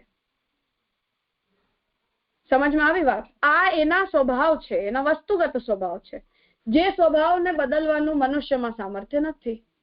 તો એનો મતલબ એ છે કે જળ પદાર્થોનો તમે ઉપયોગ કરી શકો છો પણ એની વસ્તુગત મર્યાદામાં કરી શકો છો, એની બહાર નહીં કરી શકો. એના સ્વભાવ એ વસ્તુનો સંચાલક છે, કહેવાનો મતલબ એ છે. અને એનું સંચાલન એનો સ્વભાવ જ કરશે. એના સ્વભાવમાં નાના મોટા પરિવર્તન તમે કરી શકો છો એને બીજી વસ્તુની સાથે મિશ્રિત કરીને. જેમ લાકડું છે એને આપણે પ્લાસ્ટિકથી લેમિનેટ કરવાનું ચાલુ કર્યું કે જેનાથી પાણીનો એના ઉપર કોઈ અસર ના થાય. પાણીથી લાકડું ગળી જાય તો એને તમે પ્લાસ્ટિકથી લેમિનેટ કરી દો તો પ્લાસ્ટિકના કારણે લાકડાની અંદર ગળવાની કેપેસિટી ઘટી ગઈ, કેમ કે લાકડા ઉપર એક આવરણ આવી ગયો. એ ગળશે નહીં. હવે તમે પાણી ઢોળવું હોય તો ઢોળી નાખો એના ઉપર. આ કયા અનુભવનો પ્રતિક્રિયા છે કે આપણે જોયું કે તમે 10 વર્ષો સુધી લાકડાને પાણીમાં રાખો છો તો એ ગળી જાય છે. ત્યારે જઈને આપણને એનો સ્વભાવ ખબર પડ્યો. તો આપણને એના માટે કોઈ બીજી વસ્તુ લાવવી પડી કે એવી વસ્તુ લાવો કે જેનો પાણી ઉપર કોઈ પ્રભાવ ના પડે. એ રીતે આ બધી જળ પદાર્થોમાં શ્યામકાકાજી જે આજ્ઞા કરવા માંગે છે એ છે કે પ્રત્યક્ષની ઘટના એટલી એકતરફા નથી જેટલી તમે સમજો છો. કે આ ચૈતન્ય એટલું પ્રબલ નથી અને જળ એટલું નિર્બલ નથી જેટલું તમે સમજો છો. એનો સ્વભાવ છે, તમે ઈચ્છો એ કરી લો પણ એ પોતાના સ્વભાવની બહાર તમારા કાર્યમાં તમને સપોર્ટ નહીં કરે. તો પ્રત્યક્ષમાં કે આપણા વિષય અને વિષયના ઇન્ટરેક્શનની એક પ્રક્રિયામાં આપણે એવું સમજ્યા કે અમે સ્વતંત્ર છીએ અને એ અમારા કંટ્રોલમાં છે, પણ તમારો કંટ્રોલ એના સ્વભાવગત ધર્મ પૂરતો જ છે, એની બહાર નથી. એ પોતાના સ્વભાવને બદલશે નહીં અને એના સ્વભાવની બહાર તમે એની પાસે કોઈ કાર્ય કરાવી નહીં શકો. સમજાઈ વાત? આ રીતે આ બંને ઇન્ટરેક્ટ કરશે. ને એ સ્વભાવ કોણે બનાવ્યો? ભગવાને બનાવ્યો. એનું એસેન્શિયલ કેરેક્ટર છે. જેને તમે જડ ચેતન હોવા છતાં પણ બદલી ન એ બદલી શકશે ને તમે બદલી શકશો. બધા જડ જીવ વસ્તુ બધાને સ્વભાવનો તો સ્વભાવનો મતલબ નેચર નથી, એનું એક એસેન્શિયલ કેરેક્ટર છે, જે રીતે એ વસ્તુ બનેલી છે એ રીતે. તો જેમ આપણો સ્વભાવ છે એમ જડનો પણ સ્વભાવ છે. નહીં, સ્વભાવ શબ્દને બદલો નહીં, એ સ્વભાવ જ છે. क्रियाकारिता नहीं करी सके. अच्छा, यहाँ जो कह रहे हैं विषय ये जो अज्ञान, लीलात्मक अज्ञान विषय के बारे में इच्छा यत्न प्रयत्न ज्ञान इच्छा जो कह रहे हैं, यासु या किसन कैसे हो रहा? वो ये हो रहे हो है कि जैसे मैं मेरे ज्ञानेच्छा प्रयत्न सु सामने वाली वस्तु सु कोई कार्य करवाना चाह रही हूँ, या जैसे मेरे मन में एक इच्छा पैदा हुई कि मोको पहिया बनाना है ये वृक्ष में सो, ये मेरी इच्छा है, मैं मोको ज्ञान है कि या को या तरीके से अपन आकार देंगे तो या लकड़ी में सो अपन पहिया बना पाएंगे. वह दिशा में मैं कोई प्रयत्न कर रही हूँ कि अब मैंने लकड़ा को काट्यो सबसे पहले, फिर वाको कोई आकार देवे को प्रयत्न कियो, कोई एक प्रकार के काष्ठ सु वो पहिया नहीं बन्यो, तब पोचो काष्ठ मैंने यूज किया जासु अपन वाको बना पाएंगे. ये सब मेरे ज्ञानेच्छा प्रयत्न को मैं इम्पोज कर रही हूँ जड़ पदार्थ के ऊपर. वो जड़ पदार्थ अपने काल कर्म स्वभाव के अनुरूप मेरे ज्ञानेच्छा प्रयत्न को रिस्पॉन्ड कर रहे हैं. ऐसे ये इंटरेक्शन है जड़ और जीव के बीच. तो मैंने ज्ञानेच्छा प्रयत्न मेरे वाके ऊपर लगाए, तब वाने अपने काल कर्म स्वभाव को मोको दिखाए कि मेरो ये स्वभाव है, मेरी अंदर इतनी क्रियाकारिता है और मेरे ये काल की मर्यादा में आप मुझसे ये काम या ये प्रकार को प्रोडक्ट अपने में से डेवलप करवा पाओगे. तो वो अपने काल कर्म स्वभाव दिखावे और अपन अपनो ज्ञान इच्छा प्रयत्न यूज करें. वहां में जड़ और चेतन इन दोनों उनके प्रत्यक्ष की इंटरेक्शन हो रहे, ये प्रक्रिया बताए. स्वभाव बदल सके, जड़ नहीं बदल सके. जे पूछू नहीं, दोनों ही नहीं बदलेंगे. तो आगे करें जीव स्वभाव तो विजय. नहीं, ऐसे नहीं. यहाँ वाको अर्थ ये है कि मैं एक चैतन्य हूँ और मेरे अंदर आविद्यक ज्ञानेच्छा प्रयत्न भगवान ने रखे हैं और मैं मेरे वाक ज्ञानेच्छा आविद्यक ज्ञानेच्छा प्रयत्न के आधार पर जड़ के साथ इंटरेक्ट कर रही हूँ. जो जीवात्मा को मूल चैतन्य होवे को स्वभाव है वो तो छुप गया, क्योंकि वो अगर उजागर होएगा तो प्रत्यक्ष घटना संभव ही नहीं है शुद्ध चैतन्य और जड़ के बीच में. तो ये आविद्यक जो अपना स्वभाव है, लीलात्मक अज्ञान है, वही कार्य कर रहे हो. वो जड़ के साथ अपने अंदर ज्ञानेच्छा प्रयत्न पैदा करवा वो संदर्भ. हाँ નિલેશ ભાઈ. જી જી અહીંયા આગળ એક બે શબ્દ આવ્યા છે ને, સુકૃત અને અસુકૃત, એનો મતલબ શું? સકૃત નો અર્થ થાય છે કે એક ચપટીમાં કંઈક થઈ જવું, ફટાફટ થવું, અથવા વન્સ વાઇલ જે થતું હોય એને સકૃત, એક વખત જે થતું હોય એને સકૃત કહેવાય. એન્ડ અસકૃત મીન્સ રિપીટેટિવ. ઓકે. અને બીજો એક અહીંયા આગળ છે અવભાસ, એટલે એક્સપિરિયન્સ. હા. ઓકે. અને થર્ડ ક્વેશ્ચન છે કે આ જે બધી પ્રાગધારણાઓ જે સમજાવી રહ્યા છે, તો એ પ્રાગધારણાઓ એટલે કે હાઇપોથેસિસ કે વાદ કે એવું શું કઈનો મતલબ? વાદ કઈ નથી, આ બધા કન્સેપ્ટ છે જે પ્રત્યક્ષની ડેફિનેશનને કન્ક્લુડ કરવામાં યુઝ થશે. ઓકે. સો એને અંતર્ગત આ પહેલું છે કે વસ્તુ અને ચેતનાનું ક્રીડા ચક્રવત નિરંતર ચાલે છે. This is the concept of first પ્રાગધારણા, રાઈટ? કે એમાં અજ્ઞાનનો પણ કંઈક આવશે, ઇન્ક્લુડિંગ ધીસ કે આ જે રીતે બંનેને બનાવવામાં આવ્યા છે, that way they both will interact.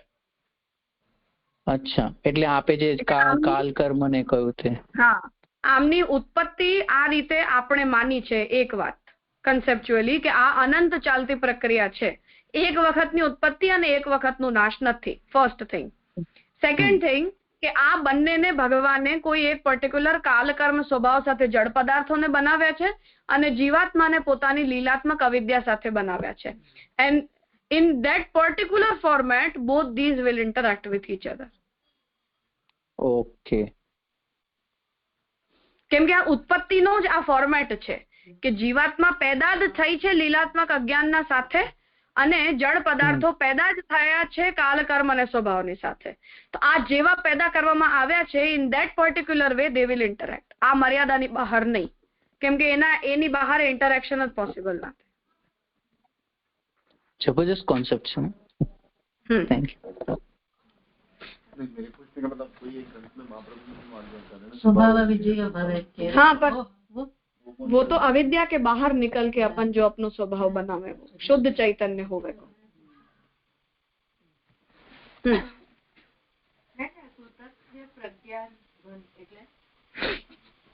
શુદ્ધ જ્ઞાનનું ઘન કે જેમાં જ્ઞાનની અંદર કોઈ અપ એન્ડ ડાઉન ના આવતા હોય એવું જ્ઞાન. માસ જ્ઞાનનું એક. આપણા જ્ઞાનમાં અપ એન્ડ ડાઉન આવે છે, ભગવાનના જ્ઞાનમાં કોઈ અપ એન્ડ ડાઉન નથી આવતા. એ એક સરખું ઓલ ધ ટાઈમ બનેલું રહે છે. એટલે જ મેં એક્ઝામ્પલ આપ્યું હતું કે એક ક્ષણમાં મને સંશય થાય છે, બીજા ક્ષણમાં મને વાસ્તવિક જ્ઞાન થાય ત્યારે સંશય નિવૃત્ત થાય છે. ફરીથી કોઈ વ્યક્તિ મને કંઈ આવીને કંઈ કહી જાય તો પાછો સંશય પેદા થઈ જશે. સુઈ જશું તો સપનામાં કંઈક દેખાવા લાગી જશે. આપણા જ્ઞાનમાં જે આ બધા અપ એન્ડ ડાઉન આવે છે એવા અપ એન્ડ ડાઉન ભગવાનના જ્ઞાનમાં નથી હોતા. એ જ સંદર્ભમાં કે એની અંદર આવા અપ એન્ડ ડાઉન્સ નથી. એ એવું ને એવું જ હંમેશા રહે છે. તો અહીંયા એ આજ્ઞા કરી રહ્યા છે કે વિષય. હા બોલો. हाँ हाँ, आज है ना परोक्षा परोक्ष अवभाषों से निराकृत होने की एक क्रीड़ा है. सो निराकृत होने की क्रीड़ा એટલે કઈ રીતનું ચાલે? એનો મતલબ એ છે કે મને કોઈક મારા જ્ઞાનેચ્છા પ્રયત્ન એક્ઝિક્યુટ થઈ શકે છે, કોઈ જ્ઞાનેચ્છા પ્રયત્ન એક્ઝિક્યુટ નથી થઈ શકતા. અને આ બંનેની અંદર આપણી ચેતના ચાલતી રહે છે. કોઈ દિવસે ફેડઅપ થઈ જશે, ક્યારે ને ક્યારે એ લીલાત્મક અજ્ઞાનનો અંત આવશે, એવો તાત્પર્ય છે. ઓકે.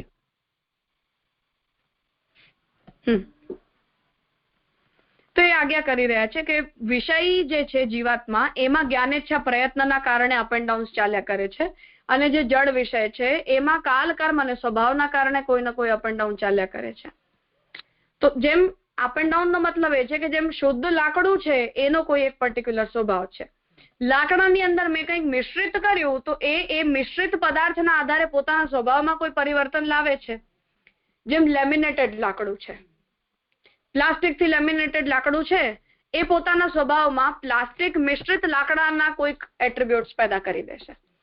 તો શુદ્ધ હોય છે, કંઈક એલોય હોય છે, તો જેટલા પણ અલોય છે મિશ્રિત તત્વો છે, ધાતુઓ પણ જેટલી, જેમ સ્ટીલ છે મિશ્રિત ધાતુ છે, શુદ્ધ ધાતુ નથી. તો જે બે ધાતુઓનું મિશ્રણ કરીને એ બનાવવામાં આવી, એની અંદર એ પ્રકારના ગુણધર્મો પેદા થઈ ગયા, અને શુદ્ધ ધાતુઓના ગુણધર્મો કંઈક બીજા હતા. વિકાર થઈને આ બધું થાય છે, વિકૃત પરિણામ છે આ બધા. તો તાત્પર્ય એનો એ છે કે આ બધાને કારણે એની અંદર કોઈ ના કોઈ ક્રીડા ચાલતી રહે છે. જળમાં પણ આ બધી ક્રીડા ચાલી રહી છે અને ચૈતન્યમાં પણ ચાલી રહી છે. જો આ બંનેમાં, એટલે કાલ કર્મ સ્વભાવની ઇફેક્ટના કારણે જો જળ પદાર્થોમાં કોઈ અપ એન્ડ ડાઉન ન આવતા હોય, અને આવિદ્યક જ્ઞાનેચ્છા પ્રયત્નને કારણે જો જીવાત્માની અંદર કોઈ અપ એન્ડ ડાઉન ન આવતા હોય, તો આ બંને શુદ્ધ તત્વો પોતપોતાની જગ્યા ઉપર પડ્યા રહેશે, બંને ઇન્ટરેક્ટ નહીં કરે.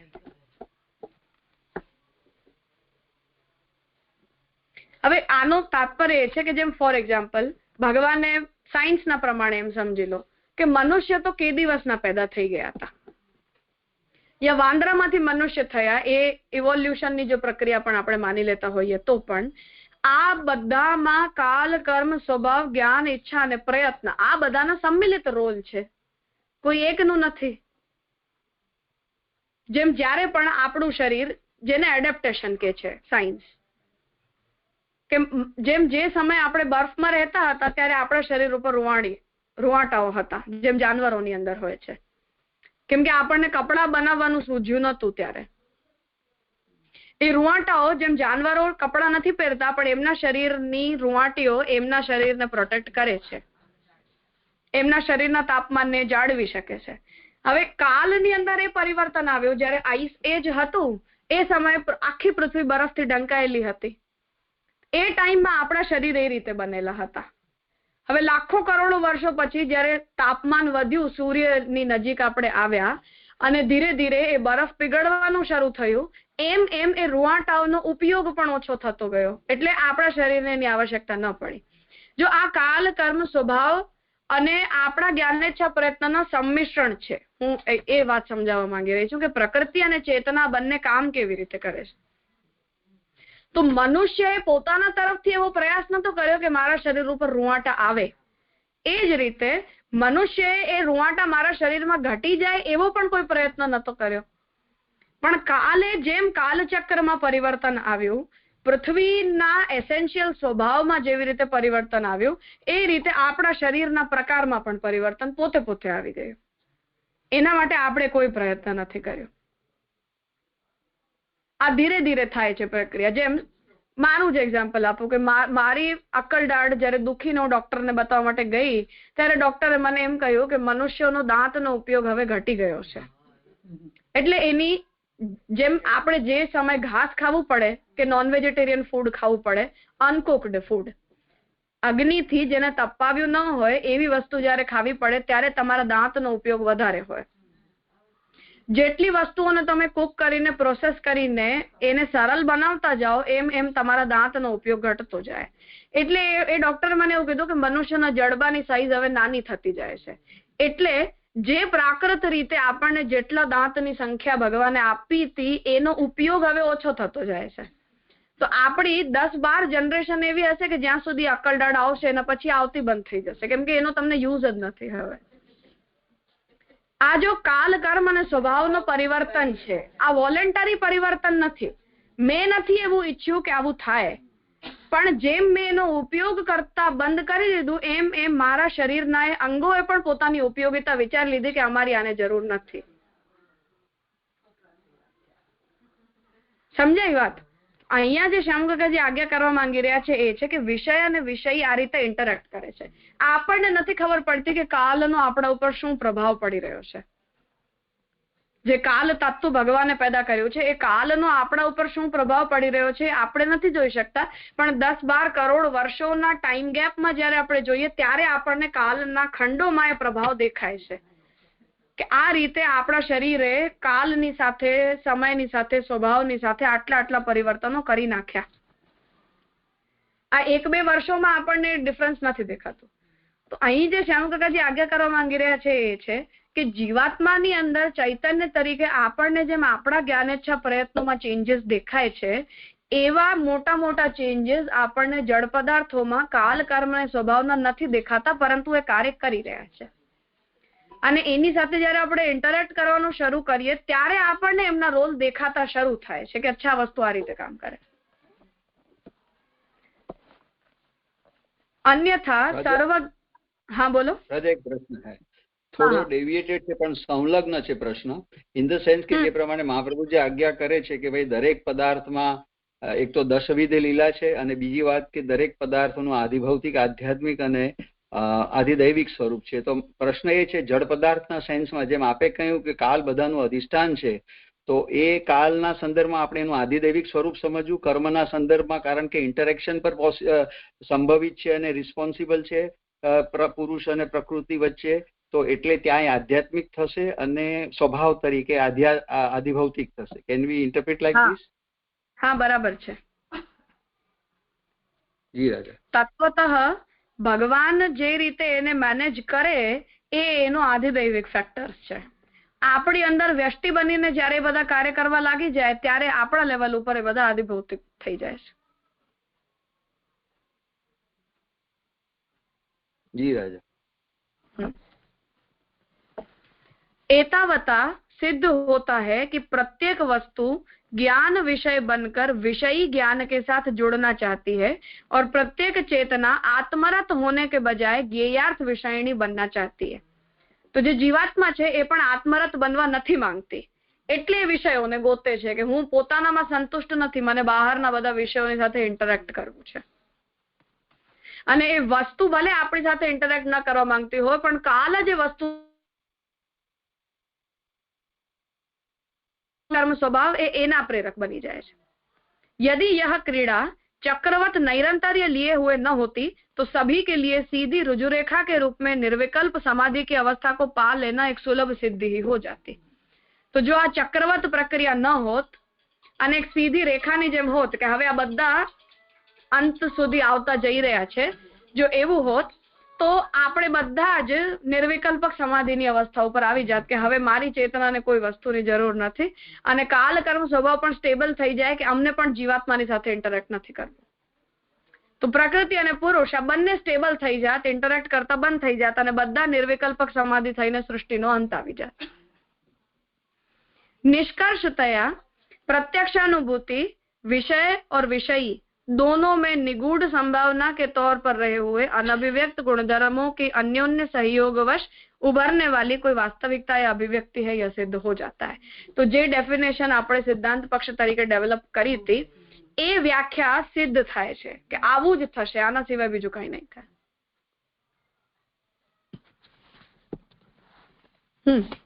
કોઈ પ્રશ્ન છે આ વિષયમાં?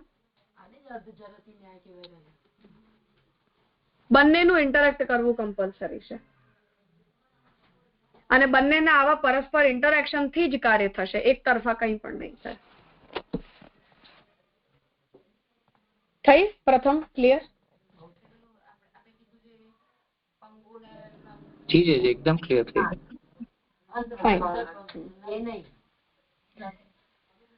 નિરીશ્વર સાંખ્ય જેવું નહીં, પણ કાલ કર્મ સ્વભાવના ડેવલપમેન્ટમાં જડ અને જ્ઞાનેચ્છા લીલાત્મક અવિદ્યાના જન્ય જ્ઞાનેચ્છા પ્રયત્નના ઇન્ટરેક્શનથી જીવાત્મા આ બંનેમાં આ કાર્ય થશે એવો આપણો સિદ્ધાંત બનશે। પણ ટેકનિકલી બંને એક જ તત્વના પ્રોડક્ટ છે। વિષયી પણ બ્રહ્મ બને છે અને વિષય પણ બ્રહ્મ બને છે। જે અવિદ્યા લીલાત્મક અવિદ્યા કાર્ય કરશે એ પણ બ્રહ્મની શક્તિ જ કામ કરશે અને એ બ્રહ્માત્મક ઇન્ટરેક્શનમાં આ પ્રક્રિયા થશે, જેમાં ભગવાન પોતાના કોઈ ગુણધર્મોને બધી વસ્તુમાંથી છુપાવી દેશે। સર્વજ્ઞ પ્રકરણના પ્રમેય પ્રકરણમાં મહાપ્રભુજી આને બહુ ડિટેલમાં એક્સપ્લેન કર્યું છે, શબ્દની પ્રક્રિયામાં પણ અને રૂપની પ્રક્રિયામાં પણ। આ સ્વભાવને જ ત્યાં મહાપ્રભુજી આજ્ઞા કરે છે કે જેમ ક અક્ષર, ફોર એક્ઝામ્પલ ખ અક્ષર, મ અક્ષર, લ અક્ષર, આ બધા એક એક અક્ષર છે।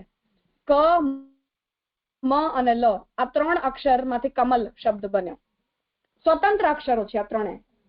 મ ક માંથી જન્ય નથી અને લ મ માંથી જન્ય નથી, ત્રણે સ્વતંત્ર અક્ષર છે। પરંતુ આ ત્રણ અક્ષર જ્યારે ભેગા થયા ત્યારે આપણે એ શબ્દના માટે એક રૂપ નિર્ધારિત કરી દીધું કે કમલ શબ્દનો મતલબ આ નહીં, કમલ શબ્દનો મતલબ આ પણ નહીં, કમલ શબ્દનો મતલબ આ પણ નહીં, જડ વસ્તુ છે પણ આમાંથી કોઈ નહીં, એક્સક્લુઝિવલી એ કમલનું ફૂલ જ કમલ શબ્દનો અર્થ। એમાં પણ પાંખડીઓની સંખ્યા બદલી જાય તો એને કુમુદની કહેવાનું અને કમલ નહીં કહેવાનું, આ એનું ઓર સ્પેસિફિકેશન। ન ક પોતાનામાંથી ફૂલ બતાવી રહ્યો છે, ન મ બતાવી રહ્યો છે, ન લ બતાવી રહ્યો છે। આ ત્રણ અક્ષર ભેગા થયા તો આપણે ડિસાઈડ કરી લીધું કે આનો આવો શબ્દ કરવાનો। મહાપ્રભુજી ત્યાં એ આજ્ઞા કરે છે કે ભગવાનની આ નામ લીલા છે, જેટલા પણ શબ્દો છે, જેટલા પણ અક્ષરો છે, અને જેમ ભગવાન અનંત છે એવી રીતે બધા શબ્દો પણ અનંત છે। તો ક શબ્દનો અર્થ અખિલ બ્રહ્માંડનો પ્રત્યેક નામ અને પ્રત્યેક રૂપ થઈ શકે છે એની બ્રહ્માત્મક કેપેસિટીમાં, પરંતુ વ્યવહારાર્થ એનો શક્તિ સંકોચ થાય છે કે હવે ક અક્ષરનો ઉપયોગ આટલા માટે જ કરવાનો, બધામાં નહીં કરવાનો, નહીં તો તમે વ્યવહાર નહીં ચલાવી શકો। હું તમને બોલું કે તમે કમલ લઈ આવો તો તમે આખા બ્રહ્માંડના બધા પદાર્થો એનો અર્થ સમજો તો તમે શું લઈને આવો? તો આ શક્તિ સંકોચ છે। એવી રીતે રૂપનો શક્તિ સંકોચ છે। મહાપ્રભુજીએ આ સ્વભાવને આ રીતે સમજાવ્યું છે કે શક્તિ સંકોચ છે। ભગવાન પોતાના પ્રત્યેક રૂપ અને પ્રત્યેક નામમાં શક્તિ સંકોચ કરે છે કે આ રૂપ દ્વારા આ જ કાર્ય થવું જોઈએ અને આ નામનો આ જ અર્થ થવો જોઈએ। એવો શક્તિ સંકોચ ભગવાને કર્યો, શક્તિ સંકોચ કરવાની ઈચ્છા કરી, એના કારણે આપણે આવા પરિચ્છિન્ન નામરૂપ કર્મોમાં વ્યવહાર કરી રહ્યા છીએ। અન્યથા બ્રહ્માત્મક હોવાની કેપેસિટીમાં પ્રત્યેક રૂપ પોતાનામાં બ્રહ્માત્મક છે અને પ્રત્યેક નામ પણ બ્રહ્માત્મક છે, એટલે દરેક રૂપ સર્વાત્મક છે અને દરેક નામ સર્વનામનો અર્થ થઈ શકે છે। એ રીતે અહીંયા એ ઉત્પત્તિના કોન્ટેક્સ્ટમાં શ્યામકાકાજી આ વાતને સમજાવવા માંગી રહ્યા છે કે ઉત્પત્તિ પક્ષથી જો આપણે વિચાર કરીએ તો વિષય અને વિષયી બંને એક જ તત્વની પ્રોડક્ટ્સ છે આપણા સિદ્ધાંત પ્રમાણે, પણ લીલા ભગવાન ઈચ્છી રહ્યા છે એટલે આવો શક્તિ સંકોચ કરે છે, અને એ શક્તિ સંકોચ ચૈતન્યની અંદર અવિદ્યાના રોલના કારણે થાય છે અને જળ પદાર્થોની અંદર સ્વગત સજાતીય વિજાતીય અને સ્વગત ભેદના કારણે થાય છે, ને પછી એ બંને આ રીતે ઇન્ટરેક્ટ કરીને પ્રત્યક્ષની પ્રક્રિયાને પેદા કરે છે. થયું? આજે અહીંયા રાખીએ. एक ग्रंथ समझ में आ जाए तो रसात्मक लगे. આગળના ટેક્સ્ટ ને થોડું વાંચી રાખજો તો ઈઝી થતું જશે.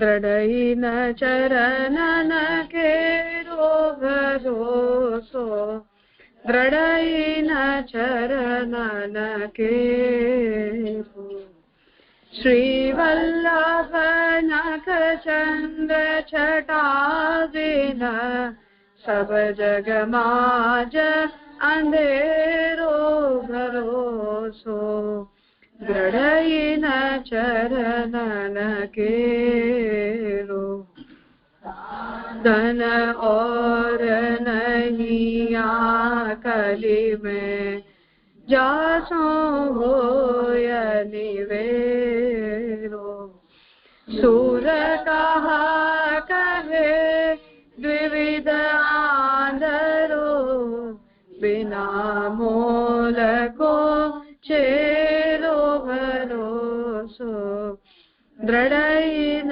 चरणन केरो.